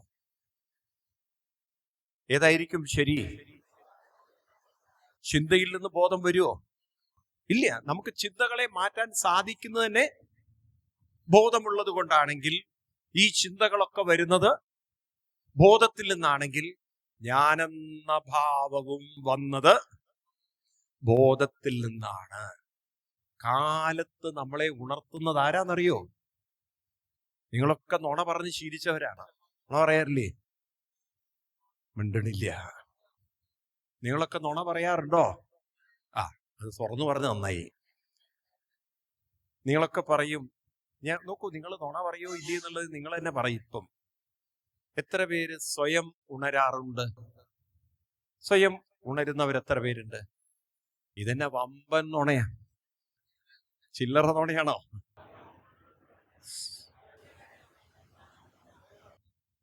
എത്ര പേർക്ക് സ്വയം ഉറങ്ങാൻ പറ്റാറുണ്ട്? ഇനിയിപ്പോ നിങ്ങൾ കയ്യേ പൊക്കില്ല. നിങ്ങൾക്ക് ഉണരാനും സാധ്യല്ല, നിങ്ങൾക്ക് ഉറങ്ങാനും സാധ്യല്ല. നിങ്ങൾ ശ്രദ്ധിച്ചു നോക്കൂ. നിങ്ങൾ ശ്രദ്ധിക്കൂ. ഞാൻ പറയുമ്പോൾ ശ്രദ്ധിക്കണം. ഇത് മുഴുവൻ സൈക്കോളജിയാണ്. നിങ്ങൾ അത്ര ഡെപ്തിൽ ഒബ്സർവ് ചെയ്താലേ ഇത് കണ്ടുപിടിക്കാൻ പറ്റും. മനസ്സ് ഉണർന്ന ശേഷമാണ് ഞാൻ ഉണർന്നു എന്ന് നിങ്ങൾ അറിയുന്നത്. നിഷേധിക്കാൻ പറ്റുമോ? മനസ്സ് ഉണർന്ന ശേഷമാണ് ഞാൻ ഉണർന്നു എന്ന് നിങ്ങൾ പറയൂ അറിയുന്നത്. അപ്പൊ ഒരു ചോദ്യം ചോദിക്കട്ടെ, ആരാണ് എൻ്റെ മനസ്സിനെ ഉണർത്തിയത്? ശരീരമാണോ? ശരീരം ഉണർന്നിട്ട് പോലുമില്ല. ശരീരം ഉണർന്നിട്ടില്ല, മനസ്സുണരുന്നു ഇല്ലേ? നിങ്ങൾ നോക്കൂ, പലപ്പോഴും ഉണർന്നു വരിക സ്വപ്നങ്ങളിൽ നിന്നായിരിക്കും. പലരും ഏതെങ്കിലും സ്വപ്നം കണ്ടിട്ട് അങ്ങോട്ട് ഉണർന്നു വരും അല്ലേ? പൊതുവേ കുറെ പേരെങ്കിലും. ആണോ അല്ലയോ? എപ്പം മുതൽ ഈ സ്വപ്നം തുടങ്ങി നിങ്ങൾക്കറിയോ? ആ സ്വപ്നത്തെ ഉണർത്തിയത് നിങ്ങളാണോ? നിങ്ങളിലെ സ്വപ്നത്തെ ഉണർത്തിയത് നിങ്ങളാണോ? നിങ്ങൾക്ക് വല്ല പിടിയുണ്ടോ അതിനെക്കുറിച്ച്? ഇല്ല. പിന്നീട് നിങ്ങളുടെ മനസ്സ് ഉണരുമ്പോൾ നേരത്തെ തന്നെ ആ മനസ്സിന്റെ ചില ഭാഗങ്ങൾ ഉണർന്നു കഴിഞ്ഞു. നമുക്ക് വേണമെങ്കിൽ പറയാം, ഉപബോധ മനസ്സ് ഉണർന്നു കഴിഞ്ഞു. ഇനി ബോധ മനസ്സിലേക്ക് ഉണരുക മാത്രമേ വേണ്ടൂ അല്ലേ? ശരിയാണോ പറയുന്നത്? ആ ഉപബോധ മനസ്സിനെ ഉണർത്തിയത് നമ്മളാണോ? പിന്നെ നിങ്ങൾ എന്ത് നുണയാ പറഞ്ഞത് ഞാനാ ഉണരാറുന്നുള്ളത്? നിങ്ങൾ എന്ത് തേങ്ങ ചെയ്തത്? നിങ്ങൾ ഒരു ഉണരലും ഇല്ല. വെറുതെ വമ്പടിക്കരുത്. ഇനി രാത്രി നിങ്ങൾ കിടന്നുറങ്ങും. രാത്രി നിങ്ങൾ കട്ടിലിൽ കിടന്നോ, നിങ്ങൾ ആ മയക്കത്തിലേക്ക് പോയി. ചിന്തിക്കൂ, നിങ്ങളാണോ ഉറങ്ങിയത്, അതോ നിങ്ങളെ ഉറക്കത്തിലേക്ക് അങ്ങോട്ട് ലയിപ്പിക്കുകയാണോ? ഏത് സമയത്ത് നിങ്ങൾ ഉറക്കത്തിലേക്ക് പോയി എന്നത് നിങ്ങൾക്ക് ഒരു പിടിയില്ല. ഉണ്ടോ? നിങ്ങളറിയാതെ ഉറക്കത്തിലേക്ക് നിങ്ങൾ പോയി. ശരിയാണോ? അപ്പൊ ആരാ നിങ്ങൾ ഉറക്കത്തിലേക്ക് കൊണ്ടുപോയത്? ശ്രദ്ധിക്കണം. മനസ്സ് ഉണരണമെങ്കിൽ, മനസ്സ് ഉറങ്ങണമെങ്കിൽ അതിനെ വികസിപ്പിക്കാനും അതിനും സങ്കോചിപ്പിക്കാനും ഒരു ശക്തി അനിവാര്യമാണ്. ശൂന്യതയിൽ ഒന്നും സംഭവിക്കില്ല.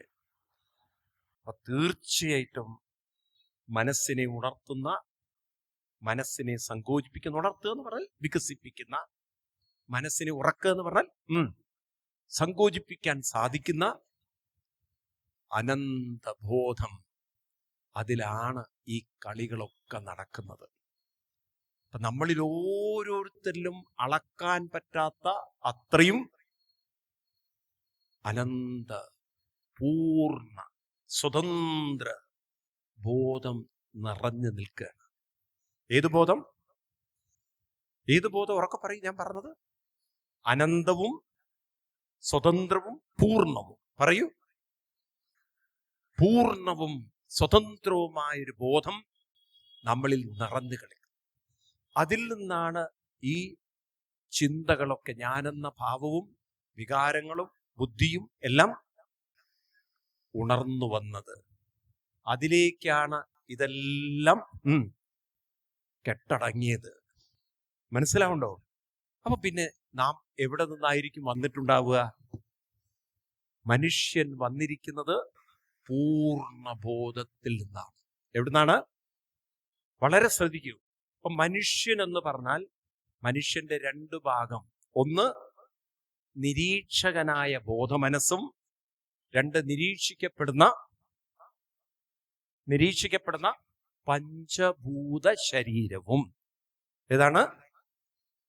കൂടെ വരുന്നില്ല നിങ്ങൾ? ഈ ശരീരത്തിനെ എന്താ വിളിക്കേണ്ടത്? അവർക്ക് പറയൂ. ഈ പഞ്ചഭൂത ശരീരം തിരിച്ച് ഏതിലേക്ക് പോകുന്നു? പഞ്ചഭൂതത്തിലേക്ക്. മനസ്സെങ്ങോട്ടാ പോവേണ്ടത്? എവിടേക്കാ പോവേണ്ടത്? ആ പൂർണ്ണ ബോധത്തിലേക്ക് പോകണം. എവിടേക്ക് പോകണം?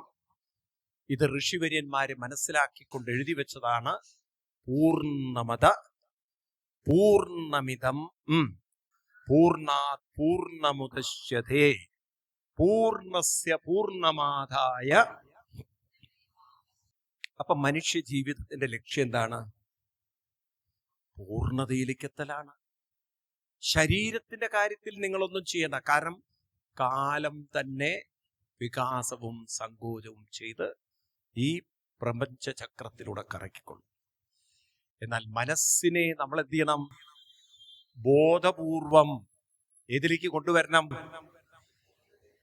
എവിടേക്ക് കൊണ്ടുവരണം? പൂർണ്ണബോധത്തിലേക്ക്. അതിനാണ് നമുക്ക് 3 കാര്യങ്ങൾ വേണ്ടത്. അതിനേതൊക്കെയാ വേണ്ടത്?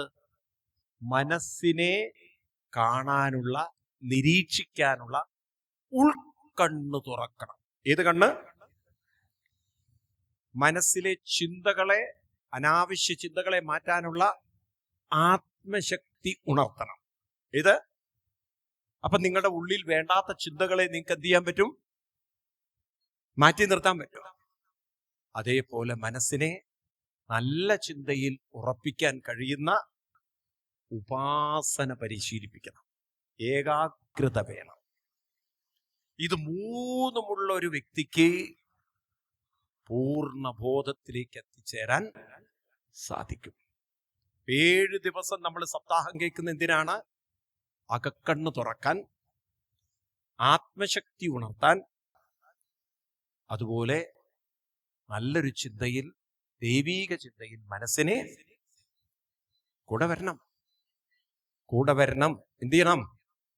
ഉറപ്പിച്ചു നിർത്തണം.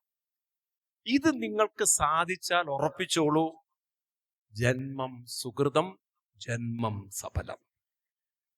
അങ്ങനെയുള്ള ഒരു വ്യക്തിയുടെ ജീവിതത്തിൽ വിധിക്കുപോലും അവരെ തളർത്താൻ സാധ്യമല്ല. പക്ഷെ ഇപ്പം നമ്മുടെ അവസ്ഥ എന്താണ്? ഇപ്പം നമ്മൾ അകക്കണ്ണല്ല തുറക്കുന്നത്, പുറം കണ്ണ് മാത്രമേ തുറന്നിട്ടുള്ളൂ. അതുകൊണ്ട് നമ്മുടെ പുറത്തുള്ള ബന്ധങ്ങള് കാലത്തിന്റെ കയ്യിലുള്ളതൊക്കെ പോയി പിടിച്ചു വെച്ചിരിക്കുക. ഇതാണ് എന്റേത്, ഇവരുടേതാണ് ഞാൻ, ഇതൊക്കെയാണ് ജീവിതം.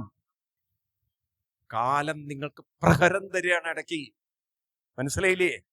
ഇതൊന്നും നിങ്ങളുടേതല്ല, ഇതൊക്കെ കാലത്തിൻ്റെയാണ്. കാലം ചക്രത്തിലൂടെ പലതും കൂട്ടിച്ചേർക്കുന്നു, പലതും വേർപിരിക്കുമ്പോഴാണ്, അടി കിട്ടുമ്പോഴാണ് മനസ്സിലാവുന്നത് ഇതൊന്നും എൻ്റെ കയ്യിൽ അല്ല.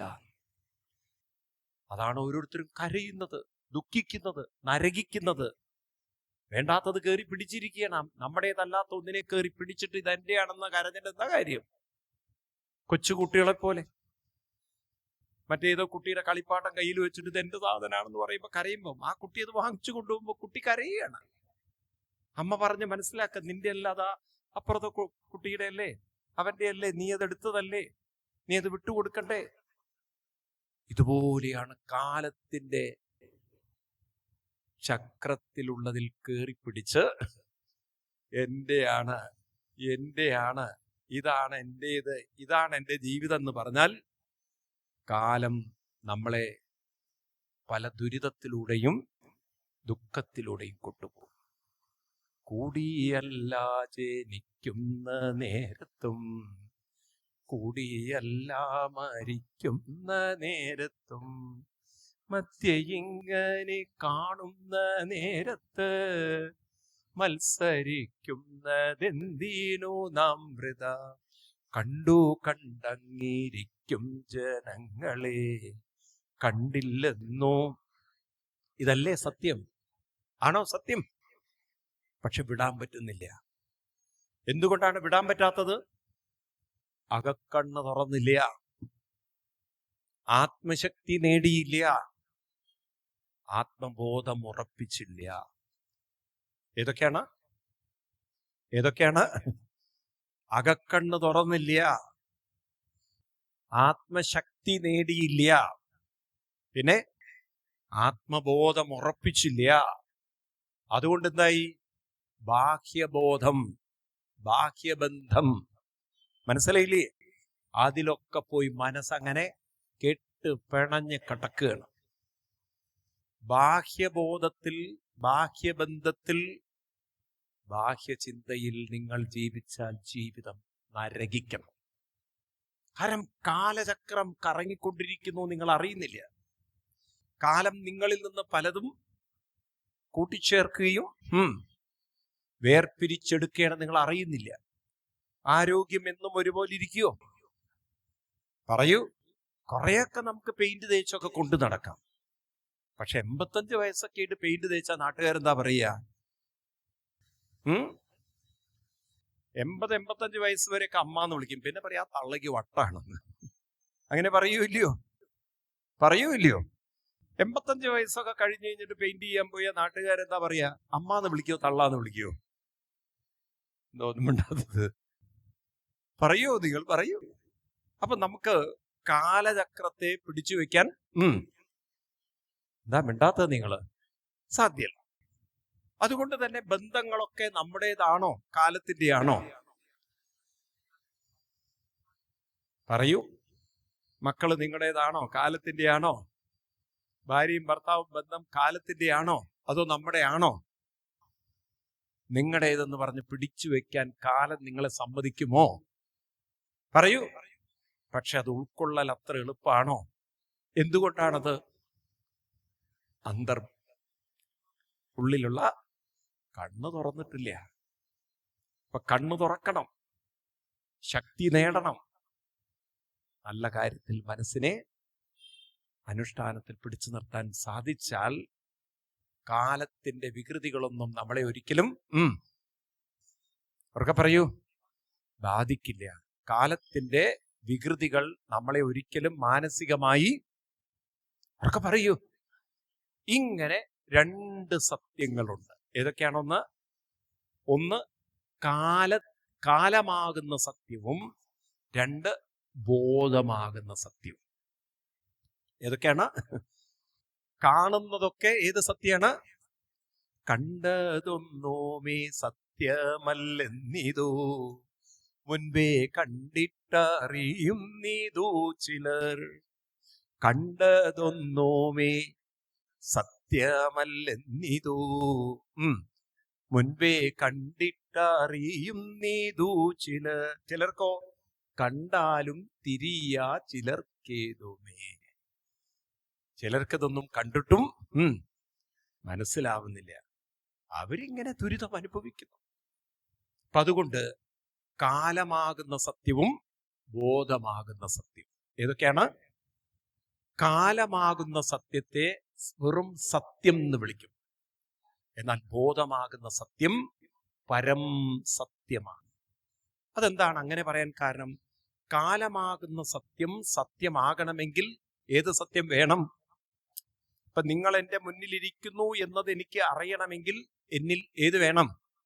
ബോധമാകുന്ന സത്യമാണ്. അപ്പൊ നിങ്ങളും സത്യമാണ്, എൻ്റെ ബോധവും സത്യമാണ്. പക്ഷെ നിങ്ങൾ കാലമാകുന്ന സത്യമാണ്.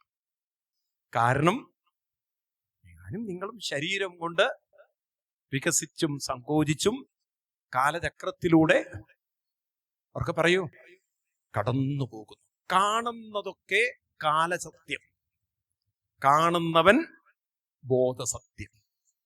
ഒന്നുകൂടി പറയാം, കാണുന്നതൊക്കെ അവർക്ക് പറയൂ കാലസത്യം. കാലം എന്ന് പറഞ്ഞാൽ ഓർക്കണം വാക്ക്. കാലം എന്ന് പറഞ്ഞാൽ എന്താ അർത്ഥം? ഇതിന്റെ അർത്ഥം മനസ്സിലാക്കാതെ നിങ്ങൾ തത്തമ്മേ പൂച്ച പറയരുത്. കാലം എന്ന് പറഞ്ഞാൽ സങ്കോചിക്കുക, വികസിക്കുക, സങ്കോചിക്കുക. Expansion and reversion, expansion and contrast. ഇതാണ് കാലം.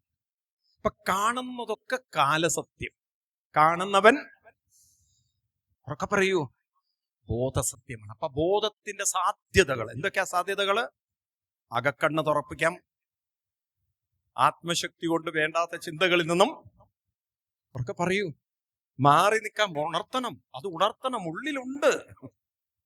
അതുപോലെ ആത്മബോധം കൊണ്ട് നല്ല ചിന്തയിൽ മനസ്സിനെ ദൃഢപ്പെടുത്തണം. വേണോ? വേണോ? വേണോ? ഇത് നേടിയെടുത്താൽ കാലത്തിന്റെ വികൃതികളൊന്നും നമ്മളെ, ഇതാണ് പൂന്താനത്തിനൊക്കെ സാധിച്ചത്. അതുകൊണ്ടാണ് പൂന്താനം പാടിയത്, ഉണ്ണി കൃഷ്ണൻ മനസ്സിൽ കളിക്കുമ്പോ ഉണ്ണികൾ മറ്റു വേണമോ മക്കളായി എന്ന് പറഞ്ഞാൽ എന്താണ്? ഉള്ളിൽ ഉണ്ണികൃഷ്ണ ചിന്ത ദൃഢമായി ഉറപ്പിച്ചു നിർത്താൻ സാധിക്കുന്ന എനിക്ക് മകന്റെ മരണത്തിന്റെ ചിന്തകളൊന്നും എന്നെ അലട്ടുന്നില്ല. എന്ന് ആലോചിച്ചു. എന്താ അങ്ങനെ ഒരു മനുഷ്യന് പറ്റുമോ? പറ്റും. നിങ്ങക്ക് പറ്റുമോ? പറ്റും. എന്താ വേണ്ടത്? 7 ദിവസം അവിടെ വന്നിരിക്കണം, കേൾക്കന്നെ വേണം, പഠിക്കന്നെ വേണം, മെനക്കെടണം, പണിയെടുക്കണം. വെറുതെ ഓസിക്കൊന്നും കിട്ടില്ല. ഇത് ഇത്തിരി പണിയെടുക്കാനുണ്ട്. മനസ്സിലാവുണ്ടോ? ഇത് അത്ര എളുപ്പമാണെന്ന് വിചാരിക്കരുത്. ഇത് ലേശം ശ്രദ്ധ വെക്കണം. എന്ത് വെക്കണം? ശ്രദ്ധയോടെ ഉൾക്കൊള്ളണം. അങ്ങനെ നിങ്ങൾ പഠിച്ച് ഇത് മനസ്സിലാക്കി ഈ കാര്യത്തിന് വേണ്ടി നിങ്ങൾ ക്ഷേത്രോപാസന നടത്തിയാൽ ഈ പറയുന്നത് നിങ്ങൾക്ക് കിട്ടിയിട്ടുണ്ടാവും.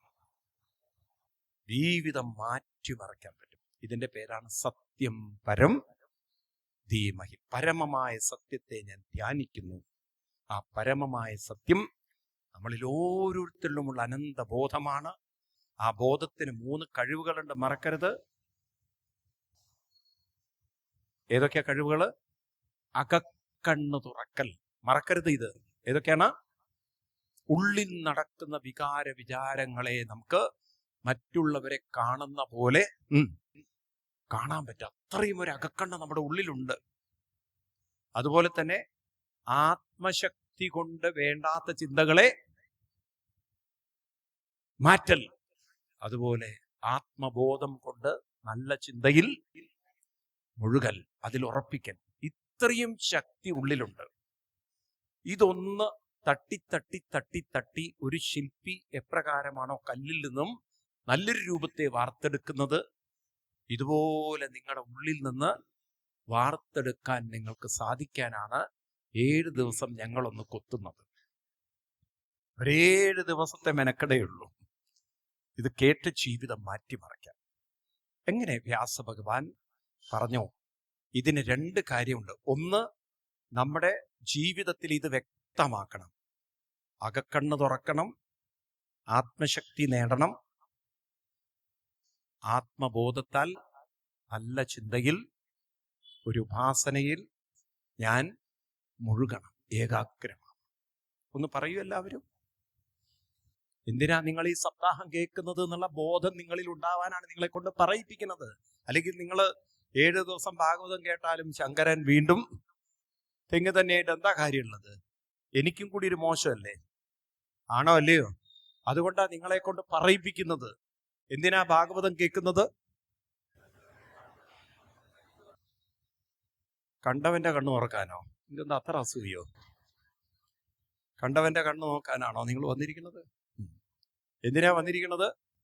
അകക്കണ്ണ് തുറക്കാൻ ആശാൻ ബാല്യത്തിലെത്തണം. അകക്കണ്ണ് തുറക്കണം. അതെന്തിനാണ് അകക്കണ്ണ്? ഉള്ളിൽ നടക്കുന്ന വിചാരങ്ങളെ നമുക്ക് കാണാൻ സാധിക്കണം. അതുപോലെ ആത്മശക്തി ഉണർത്തണം. എന്തുണർത്തണം? എത്രമാത്രം ആത്മശക്തി ഉണ്ടോ നിങ്ങൾക്ക് അത്രയും നിങ്ങളുടെ വേണ്ടാത്ത ചിന്തകളെ ഇഗ്നോർ ചെയ്യാനുള്ള, അതിനെ നിങ്ങൾക്ക്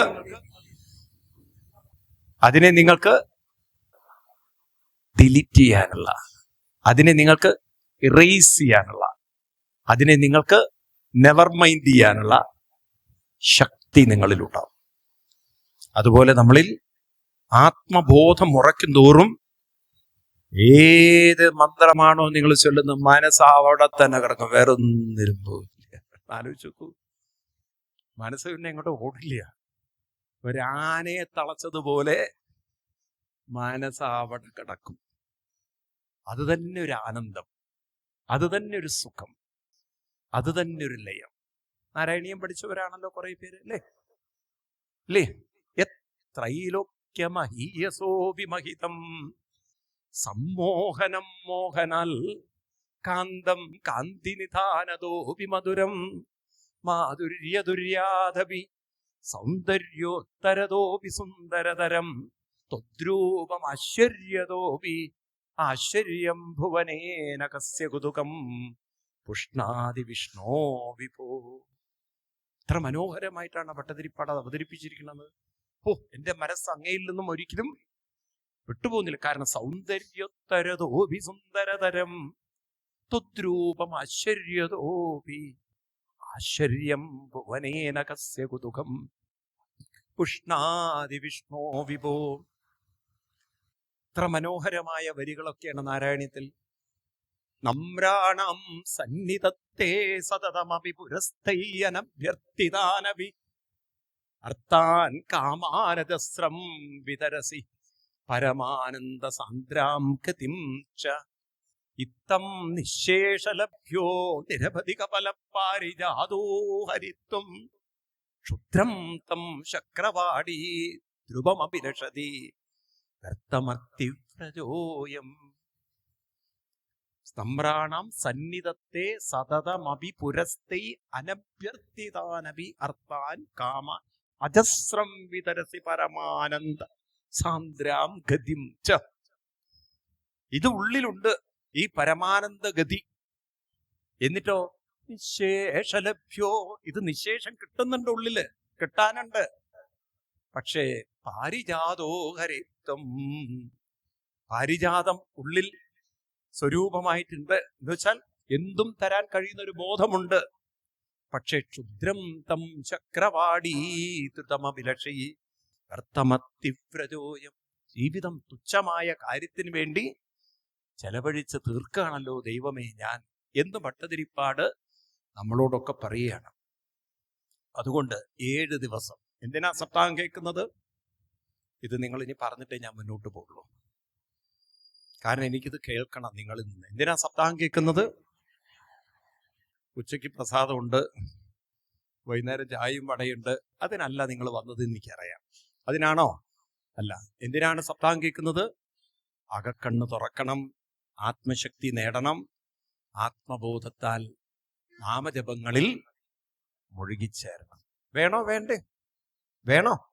7 ദിവസം കൊണ്ട് നമുക്കിത് നേടിയെടുക്കാൻ സാധിച്ചാൽ ജീവിതത്തിനൊരർത്ഥമില്ലേ? ജീവിതത്തിനൊരു മഹത്വമില്ലേ? ഉണ്ടോ? ജീവിതത്തിനൊരു സൗന്ദര്യമില്ലേ? വേണ്ടയോ? ഈ തരത്തിലൊരു മാനസിക വികാസം, മാനസിക പരിവർത്തനം നമ്മുടെ ഉള്ളിൽ ഉണ്ട്. അപ്പൊ അതിലേക്ക് ഭട്ടതിരിപ്പാട് നമ്മളെ കൊണ്ടുപോയിട്ട് പറയാണ്, ഇത് നേടിയെടുക്കാൻ ധർമ്മപ്രോച്ചിതകൈതപുത്രപരമോ നിർമ്മത്സരാണം സദം. ഞാൻ 2nd ശ്ലോകമാണ് ചൊല്ലുന്നത്. ഭാഗവതത്തിലെ 1ാം സ്കന്ധത്തിലെ 1ാമോധ്യായത്തിലെ 2nd ശ്ലോകം. ധർമ്മപ്രോച്ചിതകൈതപുത്രപരമോ നിർമ്മത്സരാണം സദം വേദ്യം വാസ്തവം വസ്തുശിവദം താപത്രയോന്മൂലനം ശ്രീമദ്ഭാഗവതേ മഹാമുനികൃതേ കിം വാ പരേരീശ്വര സദ്യോ കൃത്യവരുദ്ധ്യതേ ത്രഗതിഭി ശുശ്രൂഷി വിത്തക്ഷണൽ. ധർമ്മപ്രോച്ചിതം. 2 വാക്കുകളെ ഒന്ന് ഞാൻ പറഞ്ഞു സനാതനം, കാലത്തെ ക്ലാസ് ഓർമ്മയില്ലേ? സനാതനം. 2 സനാതനത്തിന്റെ കൂടെ വരുന്ന മറ്റേ വാക്ക് ഏതാണ്? നിങ്ങൾ എന്താ ഒന്നും മിണ്ടാത്തത്? പെട്ടെന്ന് പറയൂ, എന്നാലല്ലേ ഉത്തരം വരുമ്പോഴല്ലേ വേഗം വേഗം പറഞ്ഞു പോകാൻ പറ്റുള്ളൂ. സനാതനത്തിന്റെ കൂടെ മറ്റേ വാക്ക് ഏതാണ്? ധർമ്മം. സനാതന, ഉറക്കെ പറയൂ. അപ്പൊ സനാതനം എന്ന് പറഞ്ഞാൽ ലക്ഷ്യം നിട്ടുള്ളൂ, ധർമ്മം എന്ന് പറഞ്ഞാൽ മാർഗം നിട്ടുള്ളൂ. 1 ലക്ഷ്യമാണ്, 2 മാർഗം. അപ്പൊ ലക്ഷ്യം നേരത്തെ പറഞ്ഞു ഞാൻ. ഏതൊക്കെയാണ്? അകക്കണ്ണ് തുറക്കുക, ഇത് ലക്ഷ്യമാക്കുക. ഏതൊക്കെയാ ലക്ഷ്യം? അകക്കണ്ണ് തുറക്കുക, ആത്മശക്തി നേടുക, ആത്മബോധം ഉണർത്തി മനസ്സിലേപ്പിക്കുക. ഇത് ലക്ഷ്യമാണ്. ഇനി അടുത്ത ചോദ്യം നമ്മുടെ ഉള്ളിലുണ്ടാവണം, ഇത് ഞാൻ എങ്ങനെ നേടും? അതിനുള്ള മാർഗത്തിന്റെ പേരാണ് ധർമ്മം. അപ്പൊ ഭാഗവതം നമുക്ക് ധർമ്മപ്രോചിതം, പ്രോചിതം എന്ന് പറഞ്ഞാൽ പറഞ്ഞു തരുന്നു. ധർമ്മത്തെ പറഞ്ഞു എന്ന് വെച്ചാൽ എന്താണ്? നേരത്തെ പറഞ്ഞ ലക്ഷ്യം നേടാനുള്ള മാർഗത്തെ, വഴികളെ പറഞ്ഞു തരികയാണ്. അപ്പൊ ഈ ഭാഗവതത്തിലെ 18,000 ശ്ലോകങ്ങൾ എന്തിനു വേണ്ടി എഴുതിയത്? ഈ പറഞ്ഞ ലക്ഷ്യം നേടിത്തരാനുള്ള മാർഗങ്ങളാണ് പറഞ്ഞു തരുന്നത്. ആലോചിച്ചു, എത്ര ഗംഭീരമാണ്. അപ്പൊ ഒരു ലക്ഷ്യത്തിലേക്ക് എത്തിക്കാൻ നമ്മളെ പതുക്കെ പതുക്കെ കൈപിടിച്ച് ഓരോ സർക്കത്തിലൂടെയും ഓരോ സ്കന്ധത്തിലൂടെയും കൊണ്ടുപോയി 135 അധ്യായങ്ങളിലൂടെ കടന്നുപോയി അവസാനം നമ്മളോട് പറയും, നമ്മളെ കൊണ്ട് പറയിപ്പിക്കും, ധന്യോസ്മി കൃതകൃത്യോസ്മി എന്ന്. എന്താണ്? ഇപ്പോഴെനിക്ക് മനസ്സിലായി എൻ്റെ ജീവിതം എന്തിനാണ്. എനിക്കിപ്പോൾ മനസ്സിലായി ഞാൻ എങ്ങനെയാണ് ജീവിക്കേണ്ടത്. ഇപ്പോഴെനിക്ക് മനസ്സിലായി ജീവിതത്തിലെ പരമസുഖം, പരമാനന്ദം, പരമനിർവൃതി ഇതെങ്ങനെ കൈവരിക്കാം. എനിക്ക് പിടികിട്ടി. ഈ കൃതാർത്ഥത, ഈ സന്തുഷ്ടി, ഈ സമ്പൂർണത 7 ദിവസം കൊണ്ട് നിങ്ങൾക്ക് കാണിച്ചു തരികയാണ്. അപ്പൊ നമ്മളെ കൈപിടിച്ച് വ്യാസഭഗവാൻ കൊണ്ടുപോകുന്നു. ഇതിന്റെ പേരാണ് ധർമ്മം, ധർമ്മപ്രോചിതം. ധർമ്മം എന്ന് പറഞ്ഞാൽ മാർഗം, ലക്ഷ്യത്തിലെത്താനല്ല, ലക്ഷ്യം ഉള്ളിലുണ്ട്, എത്തൊന്നും വേണ്ട. ആ ലക്ഷ്യത്തെ ഒന്ന് ഉണർത്തണം. അതിനെങ്ങനെ മൂടിപ്പടച്ചു കിടക്കുകയാണ്. ഭഗവത്ഗീതയിൽ കൃഷ്ണൻ പറയും, 7-ാം അധ്യായത്തിൽ 25-ാം ശ്ലോകത്തില്, ഞാൻ എല്ലാവരുടെ ഉള്ളിലുണ്ട്, പക്ഷേ പലർക്കും എന്നെ പുറത്തേ കാണാൻ പറ്റുന്നുള്ളൂ. ഒരു അമ്പലത്തിലെ വിഗ്രഹത്തിലാണ് പലരും എന്നെ കാണുന്നത്. എന്തേ ഉള്ളിൽ കാണാൻ പറ്റാത്തത്? ഉള്ളിൽ കാണാൻ പറ്റാത്തത് എന്തുകൊണ്ടാണ്? കാരണം നാഹം പ്രകാശ സർവസ്യ യോഗമായ സമാവൃത മൂഢോയം നാഭിജാനാതി. ഞാൻ പറയുന്നത് ഗീതയിൽ 7-ാം അധ്യായത്തിലെ 25-ാം ശ്ലോകം. നാഹം പ്രകാശ സർവസ്യ, ഞാൻ എല്ലാവർക്കും പ്രകാശിക്കുന്നില്ല.